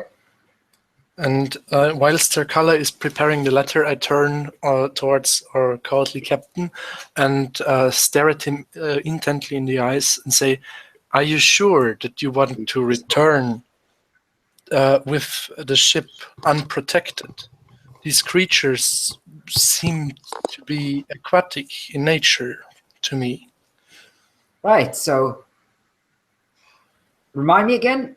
What did you do to protect us? Well, we at least tried our best to save your men, and I think we might have scared the beast off. Right. Yes, But you lost it's- one of your men instead of what could have been many more. It's fine by me. Feed your men to the snake if you Jesus want. Christ, guys, leave the man alone. We'll get off his ship. Yeah, just get off the ship and go. I mean, at this point, we're dragging on too long. Just let him Lower go. the boat. All right. Yes, if we return, at least the snakes will be satisfied. I think I've Listen, pal, read that they whatever's eat over only there once in a few weeks. 30 or 40 members of Ordo Magica, mercenaries and whatnot, and probably kill them all. Let's just go, guys. A snake any day of the week. Let's just go, guys. Come on. I'll get to the boat. Yeah. Well, I did not ask you to come along. Just leave your boat here, nearby the just- pier. I give I get off. as much as I can manage now. Yeah, I jump off too. I don't think he's listening to us. It's not even that he's not listening. It's just like we're literally like being like, hey, it's your fault. Your guy died, not ours. Saddle, Ukura, get them on to the shore and get back immediately. We're leaving so as soon as possible. The two of the sailors look at each other. Sure, boss. Whatever you say. Don't leave without us. Don't be stupid. Just be quick, right? We don't have much daylight left. A good hour, that's all. If you could call this daylight with the rain and everything. Two sailors, they don't look happy, but they jump overboard and each grabs a rope. And you climb overboard with all your equipment. Before that, I actually sort of just hushedly talk to the captain. Yeah. Yeah. I was the one on watch when he was taken. This is all I have left. Please take it, and I just hand him all of my money. I feel responsible. It's my fault. I should have known better than to come up here. But it's appreciated. I'll make sure his widow, gets it. He takes some coins, puts them away. How much is it, by the way? 2 thaler, 4 shilling, and 7 orsec. He gives you a nod. It's very, very good of you. Don't blame yourself too much. It is Jakaar after all, right? This is a power beyond any of us. Yeah. Take my... Maybe you wanna sail night times knowing that thing is out there now. Hey, it's true, probably. At least in the parts we know that there's no sandbanks. Listen, if you wanna take my advice, I would get out of this forest as quickly as possible. Finish whatever you came here for, and then don't look back. And he looks over and says, if you want another advice, is that ogre. He looks like a kind of fellow who would sacrifice his own mother for whatever. So don't turn your back on him. Yeah. Good journey to you, man. Good or no. Hope we'll see each other again. Hopefully not for one of these things then again. He clasps him on the shoulder and turns away. And you, as the last one, you climb on the board of the little rowboat, and the two sailors row you over the river. And you can see in front of you what looks to be a pier with a boat tied to it. A boat that's about maybe double the size of your little rowboat. See, way to get back, guys. It all works out in the end. We get to... Beyond that boat and beyond the pier is a large, medium-sized wooden building surrounded by a wooden palisade, a wall, a fence really, only about maybe 6.5, 7 feet tall. And you can see there's like a little gatehouse behind the building, where the gate is basically, and what looks to be a smaller side building in a corner, like a shed basically, from the looks of it, slowly appearing from the twilight and the rain. The two sailors basically get you to within like a meter off the shoreline, and then you say, "Off you go! Come on, grab your things." I follow with my equipment. The rest of the party on to the pier or to the coast directly. No, they rowed you to the end of the pier, so you can sort of climb up. Okay. if you want to. I climb up to the pier, and as they disembark, I speak a short prayer towards them. I say, I wish you all the luck, but nevertheless, you're probably snake food by now. And the prayer was actually the same prayer I spoke before as, how was he called? Who? The guy who got eaten, Ulan. basically. Yeah, the same prayer I spoke before as we mourned Ulan. All right. They look at each other. They say, "Snake food, eh? Oh, fuck you, ogre." As they roll off. Well- you make friends everywhere you go, don't you, Odd? You can thank your captain for that. Sorry? You were quiet. Stop. Yeah, you can thank your captain for that. Odd. I say to them. Let them go. We have much more important things to worry about now, like figuring out what happened to the Ordo Magica. Indeed. Wait. Shall I How's scout ahead? Yeah, you're now standing at the end of the pier, which is basically L-shaped. The smaller part of the L being along the shoreline, the longer part ending maybe about, let me see how much is this. This is about 2, 4, 6, 8, about 10 meters. So about 10 yards in the water, which is where you are standing now. Okay. Question. There with is... shape- with shape. Sorry. Yeah, go ahead. With shapeshift, does my equipment like meld into my form, or do I have to like dump it all somewhere? Good I question. don't think it specifies. Probably not. I would say... Let's see. It basically Shift. says none of your attributes change, but it doesn't really say. I don't think. It's fine. I'll look it up again and myself double check because I just have sort of a shorthand version of it, and then. Yeah. No, I'm reading it at Sorry. the moment. It doesn't say. I'd say it does like maybe not your backpack and stuff. Right. Just Yeah. your clothing and maybe a weapon or two would meld with the form. You don't Got have it. to just Okay. go naked or anything. Got it. In the meantime, how far away is this boat that's also on the pier that has been left behind?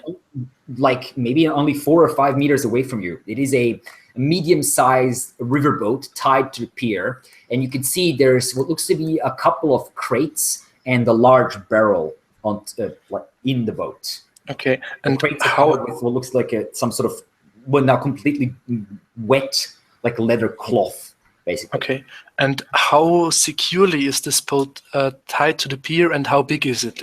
Is there any chance that we may get it out of the water on the shore or something? If you were to take everything out, you would probably be able to do it. It would be a bit heavy, but yeah, with 4 people, or let's say 3 people, because Tarkala isn't very helpful in putting that sort of thing, you could probably get it out. Yeah, it's tied to the pier, to one of the like the columns or whatever you call those things that disappear in the water, with a very thick rope, so it looks fairly safe. Okay. It's like a ship Any rope. of us steer a boat? Sorry? Could any of us work a boat? I don't think anyone can. Nope, not really. I mean, we'd be going downriver, so sure, we just but- have to not crash into things. It can't be too hard. However, It's a if simple these rowboat, right? if these snake creatures really are intelligent, then we should make sure that they don't make this boat disappear from us. I would Victor- argue they would rather us get into the boat and right into the water where they're waiting to eat us. Victor's going to pipe in and say, I think we're focusing too much on how to get back and not that, if anyone's still alive here. I agree. Shall I take a somewhat less conspicuous form and scout ahead while the rest of you wait by the riverbank? Is this like a little compound? Is it very big at all? It's about maybe, let's see, about 20 meters by, 20 yards by maybe about 35 yards or so. So it's not super big by any means, no. No, you don't need to. I don't think it's necessary. All right. So you can see basically what you can see ahead of you is now the central building and the little shed to the right. The gate house that leads outside of this fence has disappeared behind the building now. You can't see it anymore. I take my backpack off of my back and just decide to scout further ahead. So I hand my backpack to Odd and I say, "Hold this for a moment." Of course. I take the backpack and watch Jakaar quite interested what she's doing now. And then you see me just sort of like my skin first goes even greener. And then you see my clothing, it looks like it just sort of gets sucked into my body, and the bow that I'm holding melts into my hand, and I shrink down to the ground. And then I'm basically in the form of a very tiny little tree frog. First, you need to roll a resolute check. I think I only have to roll to get out of the form, is what I recall, not to go into. You have to roll to change into the form as well. It's one of those powers that do require you to roll. Oh, I thought I only had to do it to change out. That's the resolute test. This can take the form of a small beast, mammal or reptile. Okay. So actually, sadly, you cannot do frog because a frog is an amphibian. Okay. Oh, I don't have to do it to remain in. Okay, fine. Then I'll turn into a little. No, just shifting in and shifting back. Let's say a snake, Sorry? a small snake. Sure. Yeah. Right. So then resolute. Got it. Yes. Ah, shit. You nonetheless take temporary corruption. So you're focusing, but you're too shaken. Ah, shit. Seriously? You take 1d4. 2 crits. God, Jesus. 2 20s in a row. Oh, God. Okay, well, that's only 2, but still. Still, jeez. All right. 2 temporary corruption for you. God damn it. You reach out and you focus your mystical abilities, but it seems like the pier under your feet is shifting. You're so used to the boat now. Yeah. You just can't focus properly. You open your eyes, and there's like a backlash as a piercing pain goes through your head, and you shiver for a moment. And it's like you feel an echo somewhere out there to the corruption that you have just suffered yourself. Ah, shit. Jakaar, what are you doing? I can hear the spirits practically crying out in pain. Give me my backpack back. And I just sort of shake my head. You can try it again if you want to. There's no reason there's no rule against it. Just so you're aware. There is no way that I could possibly roll that badly again. Well, I just passed. That is And good that enough. was okay, that's only one one. more. Yeah, so yeah. Okay, now finally, after you shake your head, try it again. Take a couple seconds later, you shift down, and you are this medium-sized snake now, and that invokes mixed emotions in your companions. Well, I'm a very small little green snake, not particularly threatening looking, but I'm sure they're still a bit,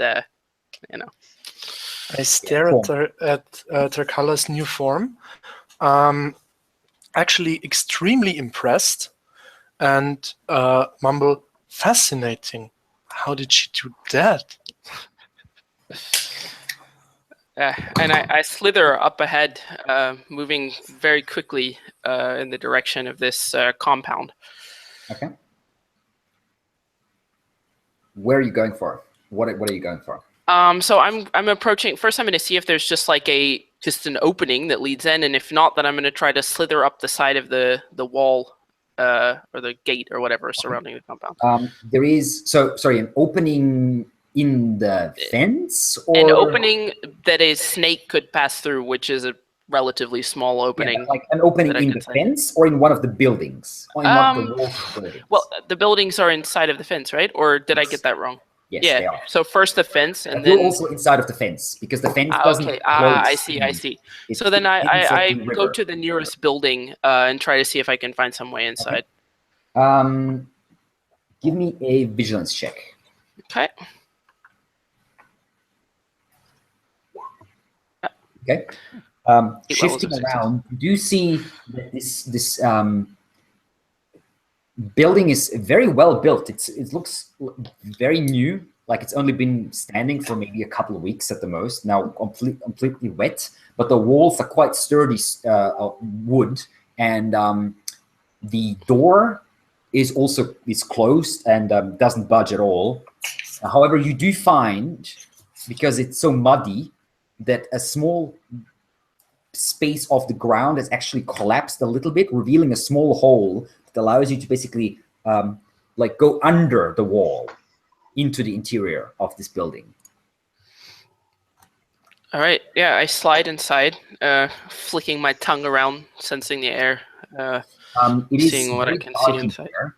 You do, however, instantly sense the smell of partially rotting food, and also humans. 2 humans, to be precise. who are Alive? present. Do I sense warmth Yes, in they are here? alive. All right. I'm gonna slide a little bit closer, sort of like keeping underneath the like keeping to the wall and so on, like see if I can get closer and see something. Yep, give me a discreet check. All right, and I get to re-roll that if I don't like the result. I believe so, yes. I think you like that Yeah. result. With a natural 1, that's the best I roll do. that you can get. So you get closer, and you can now discern in the darkness. All the few windows that the building had are barred up, and you can see someone actually pushed crates in front of the door to block it from opening. And you can see there's these 2, what looks to be young people, a man and a woman, sitting there. You can't really make out too many details because it's quite dark inside. They're more silhouettes, but they're just sitting there like next to each other, half hugging and just staring at the ground quietly. But they are definitely alive. All right, You can hear them breathing. got it. So I'll slide back outside of the door and then look around to see if there's any other building nearby that I could go into. But Sort there of is- check everything before I There is change. the shed and there is the gatehouse, which is basically the exterior. All right. I guess I'll go for the gatehouse first then. Give me another vigilance check. Whilst Tarkala is slithering around, I shoulder her backpack, Yep. then go on the small boat and take a look at the crates and stuff, Okay. and start unloading it onto the pier. Looking at the crates, the barrel is mostly empty. However, it has cracked slightly, and there's like rainwater collecting inside a little bit. The crates, looking through them, are full of rations, dry rations packed up in leather. And quite a lot of them, in fact. Probably about, you'd say about, what, 35, 40 rations in total? Okay, I stuff a few of them into my backpack and in Tarkala's backpack, and start unloading the rest just onto the pier. All right. And Victor and Gordronal, are you helping him with that? Yeah, I'll help myself to some rations. All right. Sure. You can take however many rations you want and add to your inventory. They are still good. They're very well packed and quite well preserved rations. Salted meat, very hard cheese and bread, and pickled vegetables and fruits. We got 25 days worth of rations, but we never split it up. So who's holding that? That's it. There's just 2 backpacks lying on the pier behind you, basically filled with Right. rations. So you have enough food at least. All right. I'll take like 5 rations from that stash. All right. So, in the meantime, Tarkala, you're slithering around towards the gatehouse, and you freeze because you have seen movement. You look around, and you see in the grass there's 3 shapes sitting there, just crouching down and looking towards the river, towards the pier. And you can see large, dark-furred, wet, cat-like creatures. All right. Green eyes staring over, and you can just see their tails flick behind them as they're all three just crouching there, unmoving and staring what you presume towards your companions. Give me a discreet check, please. All right. Their vigilant is 10, so just straight up discreet. Okay. And I can re-roll that because Okay. shit, fuck. And as you do, all three cats look towards you. And you can see three pairs of green eyes piercing your body with their gazes. And Shit. in a complete synchronized move, they all three stand up. And as they do, something hits you from behind Oh god. as a fourth cat has jumped you. Fuck. Roll me a defense check. All right. With their attack is, let's see, -1. Actually, Alright. This is a surprise attack, so that's -3 in total. Yeah, still gonna pass. With -3? Yeah, because my I'm using Oh, my yeah, vigilance for vigilance. my defense is 14. Yeah. Excellent. So that, just barely, okay. So you hear it in the very last moment. You gaze back, you see the cat leaping, and you slither to the side, and its claws sink into the earth behind you, just throwing away bits and pieces of grass and mud. And we are now in initiative. Kala, you're up first. All right. I just, because I'm not taking any free attacks from enemies, I just You're not. book it the fuck out of there as fast as I possibly Two movements, can. I believe, So I right? dash and I have double movement. So I just just go sliding off through the grass as So quickly you as possible. slither around. And Where are you going? I'm heading towards the river, towards the others as fast as I can. Okay, so towards the pier. Yeah, exactly. All right. So you guys, while you're unloading the crates and stuff, you see the snake moving with incredible speed through the grass, leaping out onto the pier and moving towards you very, very fast. The snake that you presume is Darkala, unless there's more of these snakes around.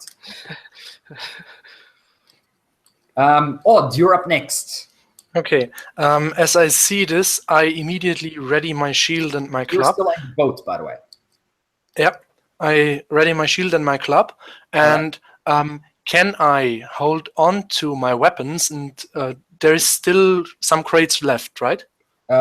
There is, yeah, there would be. You wouldn't have. Okay. Can I hold on to my weapons and basically hoist a crate up over my head, ready to throw it at whatever comes? Sure. Give me a strong check. Okay.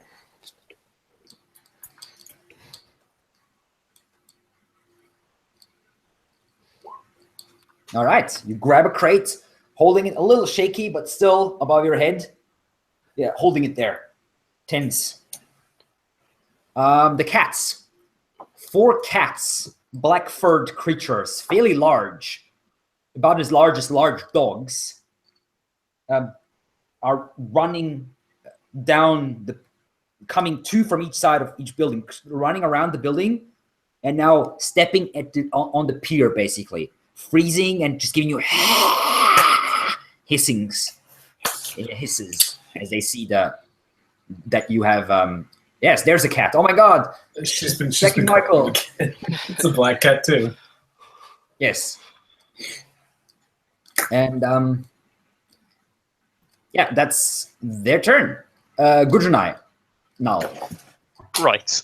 Quick check to draw my weapon. Yep. Hey, quick check to draw my other weapon.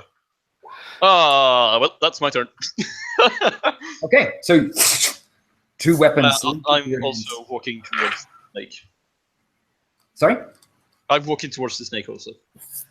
Towards the snake. Okay. All right. Well, I'm running as fast as I can towards you. Yeah. Yeah, you're already there, pretty much. You can curl behind Gudrunal. Victor, what do you want to do? I pull out my my crow's beak and I kind of like ready myself for these charging kitties. All right. Because So that's my move action is to draw, right? Yeah. Yes, exactly. The pier is about 2 yards wide, so 2 of you can stand next to each other more or less comfortably on the pier. I'll stay next to my friend Gunjal. Well, Victor. Odd is still on the boat, and Turkala is a snake, so she doesn't really take up space as such. And Bujanai has moved forward, so because you had to draw your weapon, you cannot actually. Okay. Oh, actually, yeah, you can because you can use your action as a movement. Okay, I can do that then. So I'll step forward next to him. All right. And Turkala, you're up next. All right.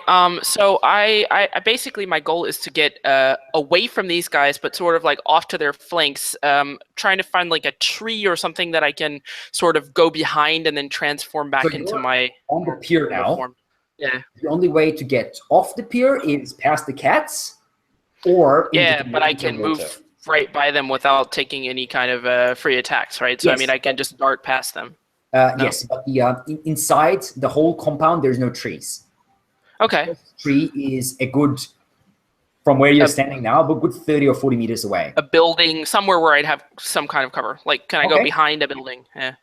Sure. However, that will obviously get you away from your companion, but that's up to you if you want to do that. Yeah, that's true. I mean, I don't want to go super far away from them. I want to be within bow range, but be a little bit hidden. But if that's not possible, then I will just. You have to basically slither straight through the cat's paws, which doesn't mean they can get an attack of opportunity, but the chance that you will do so unseen is very small.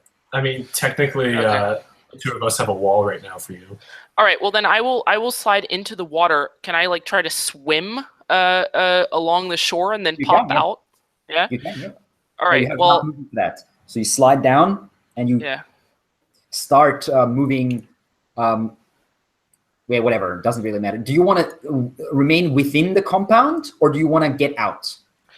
I want to get to somewhere where I can see my companions, but I can be behind something. Okay, that would be within the compound then. Okay, Because you wouldn't be able to see over the fence. You're too small for that. Yeah. So you slither into the water and basically swim ashore and slither behind this main building, or sort of around the corner where the cats came from, basically. All right. Give me a discreet check to see if the cats do see perceive that or not. But I get to reroll that. Yes. Damn it. All right. Okay. So how many levels of failure is that? That is 4 levels of failure. 4 levels of failure. One cat will follow you with its gaze. All right. And it is now Odd's turn. Okay. How far away are these cats, and how close are they to my friends? From where you are, the cats would be about maybe 6 meters away. So like a decent movement. However, you're still on the boat. Your friends are basically right next to you, only they're on the pier and not on the boat. So Okay. they're slightly higher than you. And can I throw the crate at the cats? You can, certainly. Okay, I'll try that. That Just would hurl be- it with all my might directly to them. That would be an accurate check. Okay. Wish me luck, guys. And in case of emergency, duck. Okay. You chuck the crate, but it is wet. It slips through your fingers and it just lands on the side, half in the water, half on the beach, hitting the ground next to the pier. Okay. And are there more crates? No, the other two crates are on the pier already. Okay. Then I'll basically step from the boat to the pier. Yep. And can I still try to hoist up another crate? No, that was your turn. Okay. That was an attack action and a movement action. Okay. Well, then I'll stand on the pier behind. Do you want friends. to come out behind your friends or in front of your friends? So in between them and the cats? Behind them. Okay. And the crates are also behind them or in front of them? Yes, they're different. The crates are behind them, yes. Okay. All right. Now we have the cats. Well, one of the cats will dart off to the left, leaping at the snake, trying to get it. So Tarkala, give me a defense check with -1. All right. Nice. You slide through the grass. Once more, the cat claws hit grass and the mud instead of snake flesh. The other 3 cats will run straight at, well, Victor and Gudrunal, who are standing at ready. So Gudrunal, you will be attacked by 2 of them.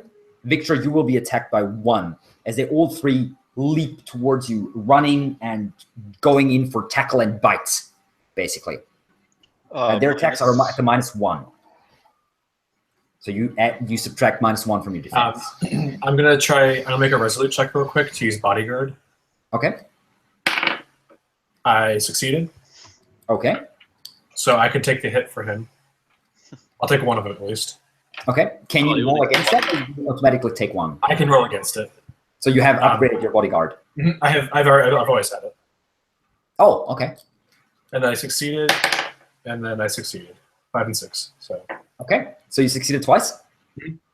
Okay. So as the cats are leaping, Gudrunal manages to twist away from one, and the other one would bite him in the side, but Victor's shield is there, taking the attack, and then blocking the other cat that's also coming towards you. Just so you're aware, Victor, you should do that before the other guy rolls. So if you're attack guys, and if you're attack guys and you have Victor standing next to you, don't roll instantly. Give Michael a chance to decide whether he wants to take the hit or not for you. Yeah, my bad. I didn't see him at all. Yeah, it's fine. Just saying, so you know it from. Yeah, I didn't even know he had that. So. Yeah, I know. That's why I'm saying, because you haven't played. I'll think about that. Anyway, that was the cat's turn. We have Gudrunal and then Victor. So I am slicing or stabbing at whatever is closest to me, and the defense of the cats is a -3, so they're pretty fast. yeah, that's missed then. Yeah, so you slice forward, but the cat ducks down. That's a hit, however. The dagger is a hit, yeah, and that is a 4 damage. Yep. These cats do not have armor. And in fact, that is the cat's pain threshold right there. So, do you want to take an additional attack against the cat, or do you want to knock it down? I'll take an additional attack. Go for it. Can I choose the weapon? I'd say it's the same weapon. Okay. I don't think there's specific rules for that, but hey. That is another hit, right? Yep. All right. Yeah, this cat does not look good after 2 slices with a dagger. Stab it in the side twice. It's bleeding from a wound on 2 wounds on its side quite heavily. And Victor, you're up next. Okay. Can I just say real quick, Master Bodyguard lets me get a free attack when I defend against something else. All master level abilities are lame. It's disgusting. By lame, I mean like disgustingly strong. Yeah. Okay, I'm gonna take my my crow's beak and I'm gonna strike the one directly in front of me. Yep. Hey, what do I need to minus anything? -3. Okay, I still hit. All right. And then D10 plus 1. Yes. Crow's beak. So 7 damage.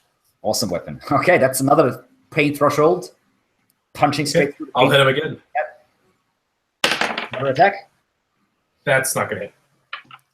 All right, you swing once, the cat stumbles backwards, you swing twice, but the cat leaps and you smash into the wood where its head was just a moment ago. Tarkala. All right. So I'm gonna try to evade the thing again, move away from it, and see if I can manage to hide this time. Okay, give me a vigilance check. Discreet check, just unmodified. Perfect. It loses sight of you in the rain and the mud and everything. As it's cutting into the mud and just earth flying everywhere, you manage to wiggle off away to the side and disappear from its view. Do I have to? Does it cost an action for me to make a resolute check to change back into my I form? would say yes. All right. However, you still have an action because this was a movement. Yeah, exactly. So I guess I'll go ahead and do well. If it's out of sight, if I'm out of sight, sure. I'll go ahead and do that. Okay, go for it. Resolute check. Yep, Success. this passes. You grow up back into Tarkala. All right. That was your turn. Odd. You're up. Okay. There are basically just 3 cats left directly in front of my friends, right? Is there any chance that I can that I can hit them with my weapons. You have a club, so not really. You don't have reach or anything with your weapon. There's Okay. just a minute in between you and them. Okay, but I could still try to hurl up another chest and throw it at them. Yeah, there would be some minor danger to your companions, but you could try that, yeah. Okay, I'm gonna try that. Okay, you grab another crate and chuck it at... Are you aiming at a specific cat? There's two are injured, one is uninjured. Two are quite heavily injured already. Okay, I'll try to go for the uninjured one. Okay. It's an accurate check? Okay, no strong check to lift the crate? No. Okay. That was just holding him overhead. You had to roll a strong check. Okay. The crate isn't that heavy. Like, they're just provisions in there. Okay, that second crate, you lift it, you fling it, and it falls into the water, missing the cats and your companions. And it sinks down. Not very deep, thankfully, because the water is only like 2 feet deep or something at this point. Okay. And with that, I put away my club and take out my quarterstaff. Okay. Yeah, with that, you can attack, because that's a long weapon. All right. The cats. They will be... All three... the one cat will look around, looking for Tarkala. Roll me another discreet check, Tarkala. Oh, shit. Come on. Yes. It does not find you. He's sniffing around, looking through with his green eyes, scanning the grass and the mud, but you're covered against the house, stringing, like putting an arrow on your bow, basically, and does not see you. You're full of mud, and you're very quiet. All right. The other three will do the same thing. 2 attacks against Gudrunal, 1 attack against Victor. Victor, do you want to use your ability again, your bodyguard? Yeah, I will. Resolute. All right, so roll me a resolute check. 2, I got a success on that. So, yeah, okay, excellent. So you take 1 of the attacks against Gudrunal. Then I got a 1 and a 19. So I succeed the first one, fail the second one. All right, roll armor.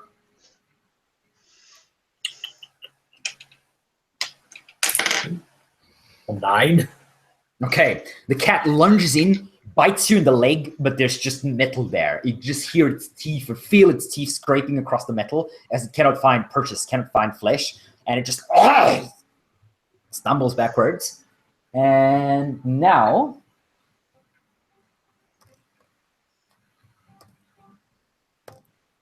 all 3 of the cats leap backwards, retreating slightly. However, Provoking a free attack. yeah, they have acrobatics. However, all 3 of them fail their quick check. So that means we get... So you can... Technically, they have been in contact with both of you. So technically, both of you can do 3 attacks of opportunity. It's just 1 reaction per turn in Symbaroum. You're gonna fucking do that then? Oh, boy. 6 damage on the first one. Yep. Second one miss. And 5 damage on the third one. Okay. I missed the first one. Yep. And then 6 on the second one, and 2 on the third one. So that's damage that you're telling me? Yes. Okay. So as the cats are leaping backwards, blades are leaping after them, and Gudrunal's rapier just finds an eye, pierces it, the cat just falls over. And the second cat ducks, tries to get back, but Victor follows it, smashing down its pick and going through the skull, coming out at the bottom, basically, the tip of the pick, exiting the chin, rips out, and gives the last cat a mighty kick that flings the cat backwards, but that one's actually still alive. So 2 cats left, 2 dead. That was not very successful. Gudrunal, your turn. Yep, dashing after these cats. All right, you can attack. I get to it. Can I get to it and still make an attack? Yes, you can. It moved away, you can move after. It's trying to run. Hey! 10 damage total. Is no... Oh, you rolled the 1, yeah. So it's 3 damage. which is exactly enough to finish it. Hey. You leap after it, ripping out the rapier. It crumbles down and dead. Only one left. Victor. You ready for this, guys? I'm going to move forward on it. Has this one been touched yet? The fourth one, you don't quite know where it is. No, it hasn't been touched yet. It's disappeared somewhere behind the building. You saw it sort of sniffing after Tarkala and then disappeared behind the building. You're not quite sure what's going on there. Is the movement far enough to get to it? No, you don't know where it is. You'd have to do like 2 movements to get around the building. Okay, that's what I meant. Yeah. Okay, yeah. So you run past Gudrunal, you run around the building, and you see that last cat sitting around and now turning towards you, hissing as you're coming into view. Tarkala. I All right. away my stuff. So, as the cat moves to, then you're out. Yeah, that's up to you. as the cat moves towards Victor, I step out from behind the building, pull my bow back, and fire off a shot. Go for it. -3. Oh, yep. Well, that's just gonna hit. All right. Roll damage. That's 10 damage. Jesus. Ooh, shit! As the cat turns, Man, yeah. looks at Victor, gives a hiss. An arrow comes flying and just hits it straight in, and you can see the arrow passing through the back of the eyes, basically, just coming out the other side. And the cat just goes, and it falls down into the mud, instantly killed by this arrow. Master shot. Nice. All right. I that- step out. The cats are dead. And you're standing in the rain. I walk up and like try to pull my arrow out of its skull. Yeah, I'm If that's afraid that possible. one's too stuck after that Alright. mighty shot. I gesture for Odd, may I have my backpack back? Of course. With that, I pack away the stuff, take out the club again, walk up to the others, and hand Tarkala her backpack. I found some rations. I took the liberty to fill your backpack with it, too. Thank you. I found something myself, but are you all right? Are all of you okay? I'm good. All right. Yeah, we're Well, good. There yeah. are 2 people, humans, young and barricaded inside of one of these buildings. Well, we should go check it out then. But I think we need to be on our guard. This We should indeed. cat's attacking me. Yes. Well, what do you think if we first try to secure the boat? I We think have we should to- get to these people.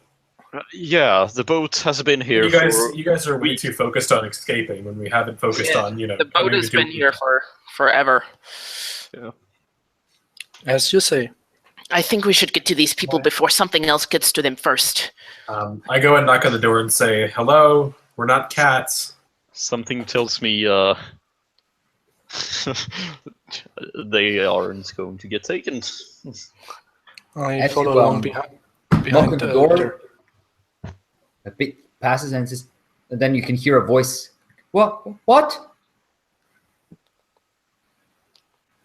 We have come to rescue you. Who are you? We were sent by the Ordo Magica. Oh God! Magister Senya sent you? Something like that. Good. Just give me a moment. I'll open the gate.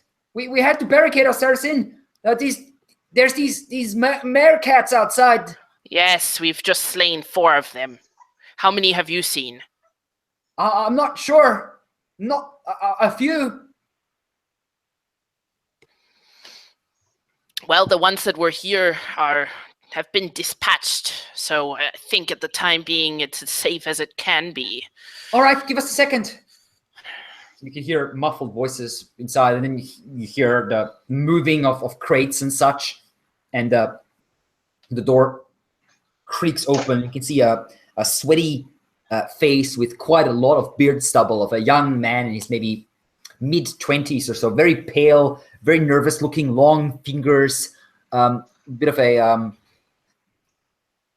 spiky nose, and sort of a sweaty short hair, blonde hair.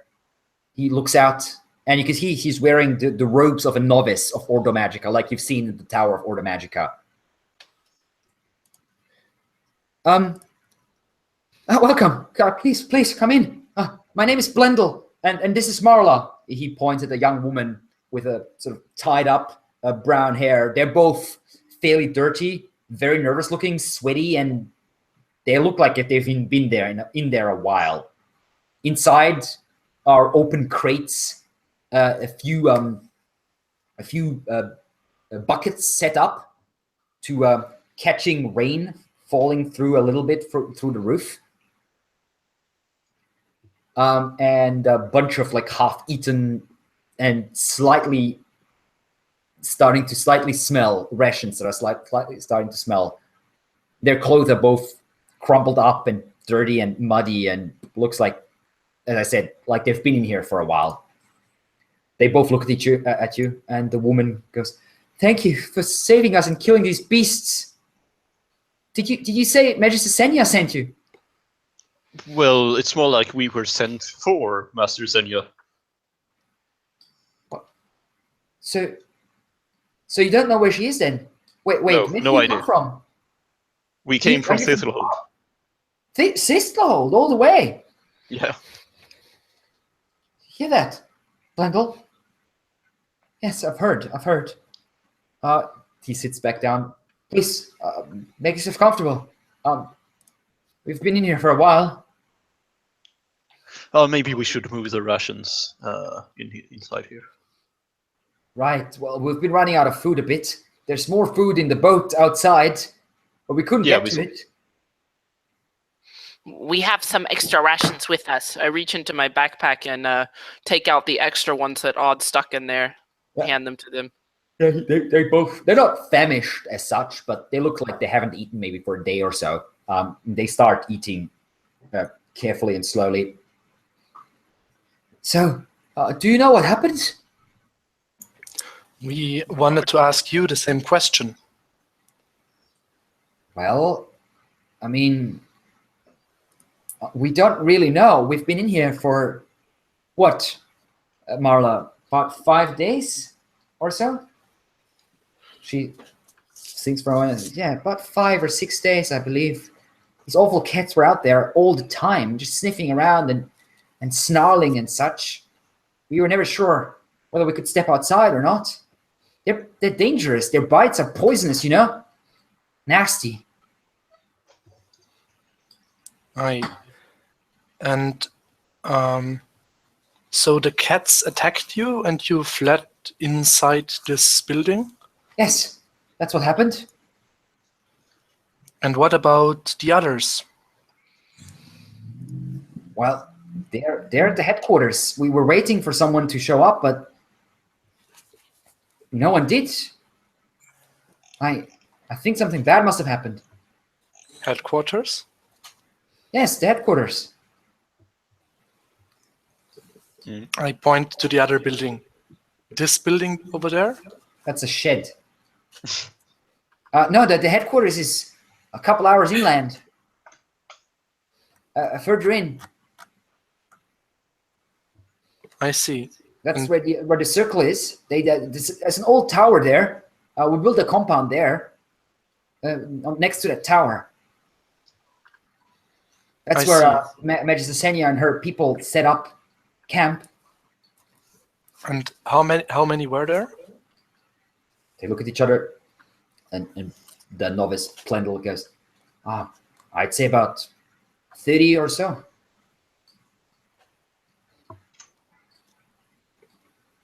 I take a worried glance towards Terkala and the rest of my companions. Sorry, you said you came all the way from Thistlehold. Yeah. What does that mean? Does that mean where are the rest of our people?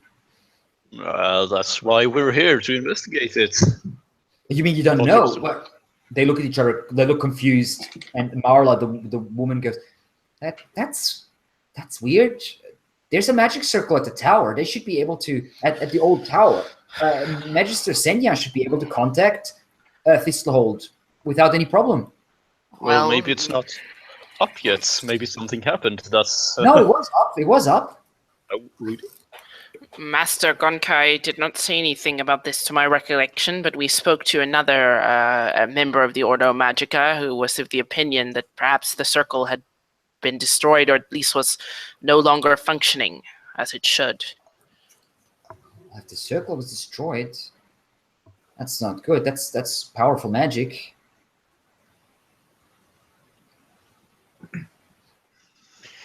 Well, either way, we were hired to investigate it, so let's head over there, shall we? Now, in the dark, in the rain. I suppose we can stay a bit. Yeah, that makes more sense. Do you want to- Regarding this magic circle you spoke of, if it should still be there and still be working, can you use it to communicate with Master Gonkai? No, I'm not. We're just novices. We don't know the proper invocations. Well, could you kindly tell me, because earlier we met a so-called magistra or something called Asandra. Could you tell me how are the ranks within your order? Well, I mean, it's pretty simple. There's novices. That's us too. And once you take the magister exams, you're a magister, and then eventually you become a master. It's pretty much all there is to it. I see. And to operate this magical circle, you have to be a master? No, I wouldn't say so. Magister Senya is not a master, but she knew how to operate it. I mean, she created the thing, right? Glendale nods. Yeah, she knew it for sure. It's not so much about a thing about rank. It's more about knowledge, right? And arcane skill. Although I did hear rumor that Magister Senya was supposed to become a master within the next couple of years. She's quite good at these arcane things. Well, magic, right? Ah, I see. Thank you kindly. And with that, you see also a big smile and an odd gleam in Odd's eyes as he uncovered a bit more information about the Ordo Magica. Blendel says, well,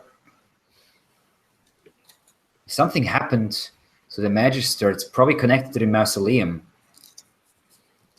Last we heard was that they planned an expedition to enter it.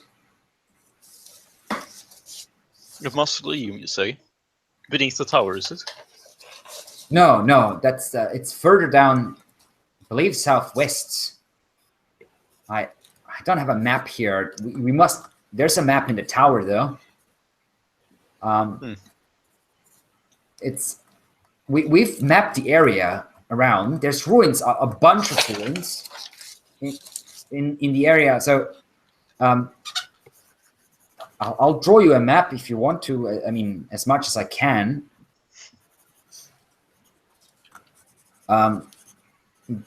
In the dirt or something. Well, let's leave that for the morning. It'll wash away anyways. Right, that's fair. Yeah. Fair. So you're going to stay here, right? You're not going to head out. Yeah, that makes more sense. And how good are your drawing skills? I mean, not great, but I mostly remember the map fairly all right, I think.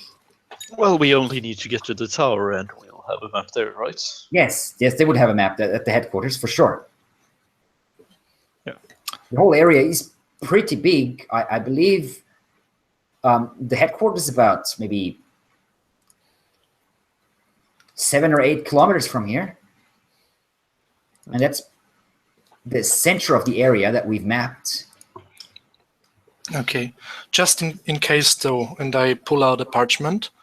In fact, the same parchment I used way back to write down where the fence was, and hand it to her or to him, and pull also out ink and feather. Just in case, though, do draw us a map. Like right now? Why not? Well, I can do it, sure. But just your friend here said we should wait for the morning. But I'm fine with that. Wait for the morning to draw a map in the sand. It'll wash away otherwise. But Oh, I see. I see what you mean. Yes, of course. Let's see. So he starts drawing a simple map, like taking. So I'll draw it in Roll20, by the way, so you should be able to see it. Sadly, not the viewers, but basically remember try to imagine an upturned U, so U that's on the head. So that's the River Malgomar in this place. It makes a weird, sort of goes up and then back down. And the area is within that upturned U. So where you are right now, it's pretty much in the center of the left side of the U. That is where the outpost is. And so this is what Plendel is telling you while he's drawing this shape. So this is where you are. And then we have the headquarters, which is actually, I need another color for that, so otherwise you won't be able to see it. I'm starting to carry the goods in as well while this is happening. I'll hop You're along starting with to do what? The rations and stuff. Okay. Right. So he said, so this is the headquarters. It's pretty central in the whole area. We found a large ruin of what looks to be like a palace or something up further north. That's been, as far as I recall, it's been mostly empty though. That was already mapped a couple of weeks ago. And then we have a large sinkhole, if I recall correctly. That was sort of in the southwestern area. And then the tomb itself was in the southeastern area.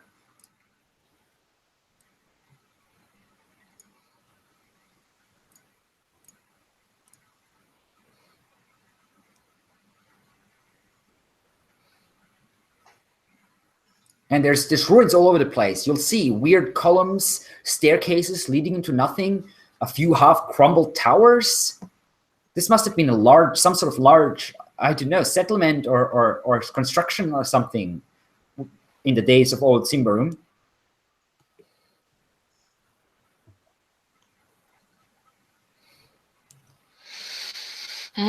Interesting. Well, it's good to have this information. Unless there's something else, I suggest we turn in for the night and get some rest while we can. Who knows when will be the next time when we can get some sleep. Yes, and we probably should get a fire going. Marla and Pendle look at each other and say, do you want us to go with you tomorrow? Or stay here? If you think it's safer here, you can stay here. I mean, you killed the cats, right? We'll just stay inside the building. We're safe enough. We'll get some fresh water. We will try to bring you more rations before we leave. There are a few more by the river. Yeah, of course. At the boats, yes. Yeah, we'll get to them tomorrow morning. Can we eat the meerkats? Sorry? Can we eat the meerkats? I wouldn't suggest that. They're poisonous. Well, you seem Magister to... Senya said that she believes that they're corrupted. Well, you seem to be quite knowledgeable about all sorts of creatures. What do you make of this tale, my young friends? And I basically described them the thing that attacked us on the boat, but without telling them that this happened basically next door. Right. They look at each other. Oh. And Marla goes, I believe that must have been a Canaran. A what now? A Canaran. They're weird reptile creatures, like serpents, basically.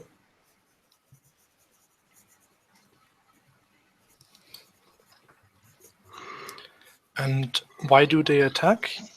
Do they just want to eat us, or? I suppose.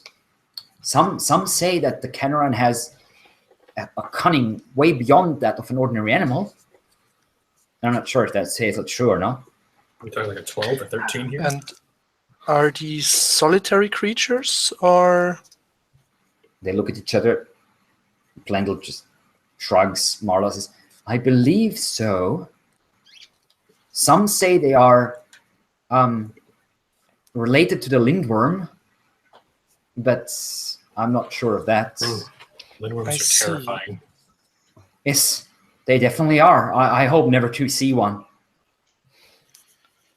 Well, Imagine like 40 feet long, like just. well, and I take a look towards Tarkala and the others, basically giving them a questioning look, and more or less silently asking, should I go ahead and tell them or keep them in the dark? So, I shrug. I mean, this was a day's journey away, right? Or, well, a little bit less, I guess. More or less, yeah. But it's not like it was right there or something. No, this is many miles off. Yeah.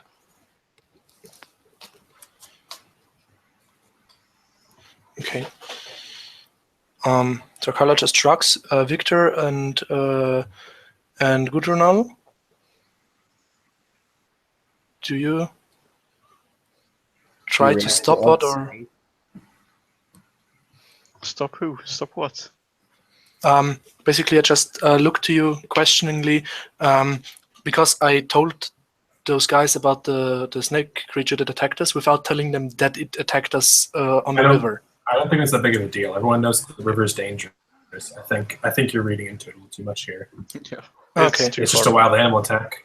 Okay. With that, I turn back to the two and ask them, and tell me, do these creatures hunt their prey for longer distances, or do they just attack whenever the opportunity strikes? Marla shakes her head and says, I don't know. I don't think these creatures are very well known, very well researched. They're fairly rare, I believe. Well, we got attacked by one on the river yesterday. Oh, yeah, yesterday you say? Oh, that means that could be close by. Maybe we should. Pretty come much to anything work could at be quarters. close by. This is Jakaar. Everything's a danger and trying to kill you. I don't think Yes. you need to be any more worried than you already are. Glenda says, I believe if we stay here, Yeah. lock ourselves in, we should be fairly safe. I mean, we've made it this far. Yeah. And you need a safe place of retreat, right, as well? Mm-hmm. In case Yes. things go badly? Yes. And Tarkala just sort of shuffles off to a corner, lays right down on the floor, and appears to be falling asleep, ignoring everyone else. That would be much appreciated. However, it would not be helpful if you get eaten by the snake, by the Canaran, and we would lose the boat. So I just I sort don't of know. Not here. We're not going to wander around the lake shore, on the river shore. I just sort of slap Odd on as much of a shoulder as I can reach you and just go, you worry too much, and just find somewhere to You can sleep as slap well. him. He's not actually that tall. He's about just over 2 meters. Okay. He's at 4 over. He's still fairly short. Yeah. I whisper to Odd, I say, hey, if you're worried now, what if the meerkats have friends? And then I go get ready for bed. Okay. So as you are hunkering down to sleep, the door is closed and barred again, basically. And Plendel and Marla retreat in the corner, whispering, and Plendel comes up to you as you're sitting down to sleep and says, well, we are very thankful, and I'd really like to know what happened to the rest of us, but do you want me to take you to the headquarters tomorrow, or? I think we can find our way. There's the trail, right, that we can follow, I imagine. Yes, there should be. Yeah. Of course, we cut a trail in there. It's starting not far off here. If the rain and the darkness wouldn't be, you'll be able to see it. It's just like down there, that way, just east, more or less. Excellent. Yeah. Well, what is your expertise then as novices of the Ordo? Do you just know about those creatures, or can you also do something more helpful for our cause? They look at each other. I mean, we're novices. We haven't taken any formal tests yet. We're still learning things. I see. Do you have any interesting books here, or anything else that might help us on our perilous journey? Books are not necessarily something you carry with you into Jakaar, my sir. Well, that is your opinion. With that, I basically also go down to sleep. All right. And as you all settle down to sleep, having saved Marla and Plendel, the two novices of the Ordo Magica, having defeated the meerkats that have been crawling around, and having found the entryway, so to speak, the home base, the outpost of Ordo Magica along the river, you have now found the resting place of the Tomb of Dying Dreams, the old King Hurian Loapak. Can't be that further off, and this is where we'll end it for tonight. Next time we will be discovering what happened to Magister Senya, her soldiers, her acolytes, and the rest of the expedition of Ordo Magica. What happened to the Magic Circle, and what else might be hiding in these ruins and in the darkness of Jakaar. So tune in next week. Thank you guys for watching. Thank you guys for playing.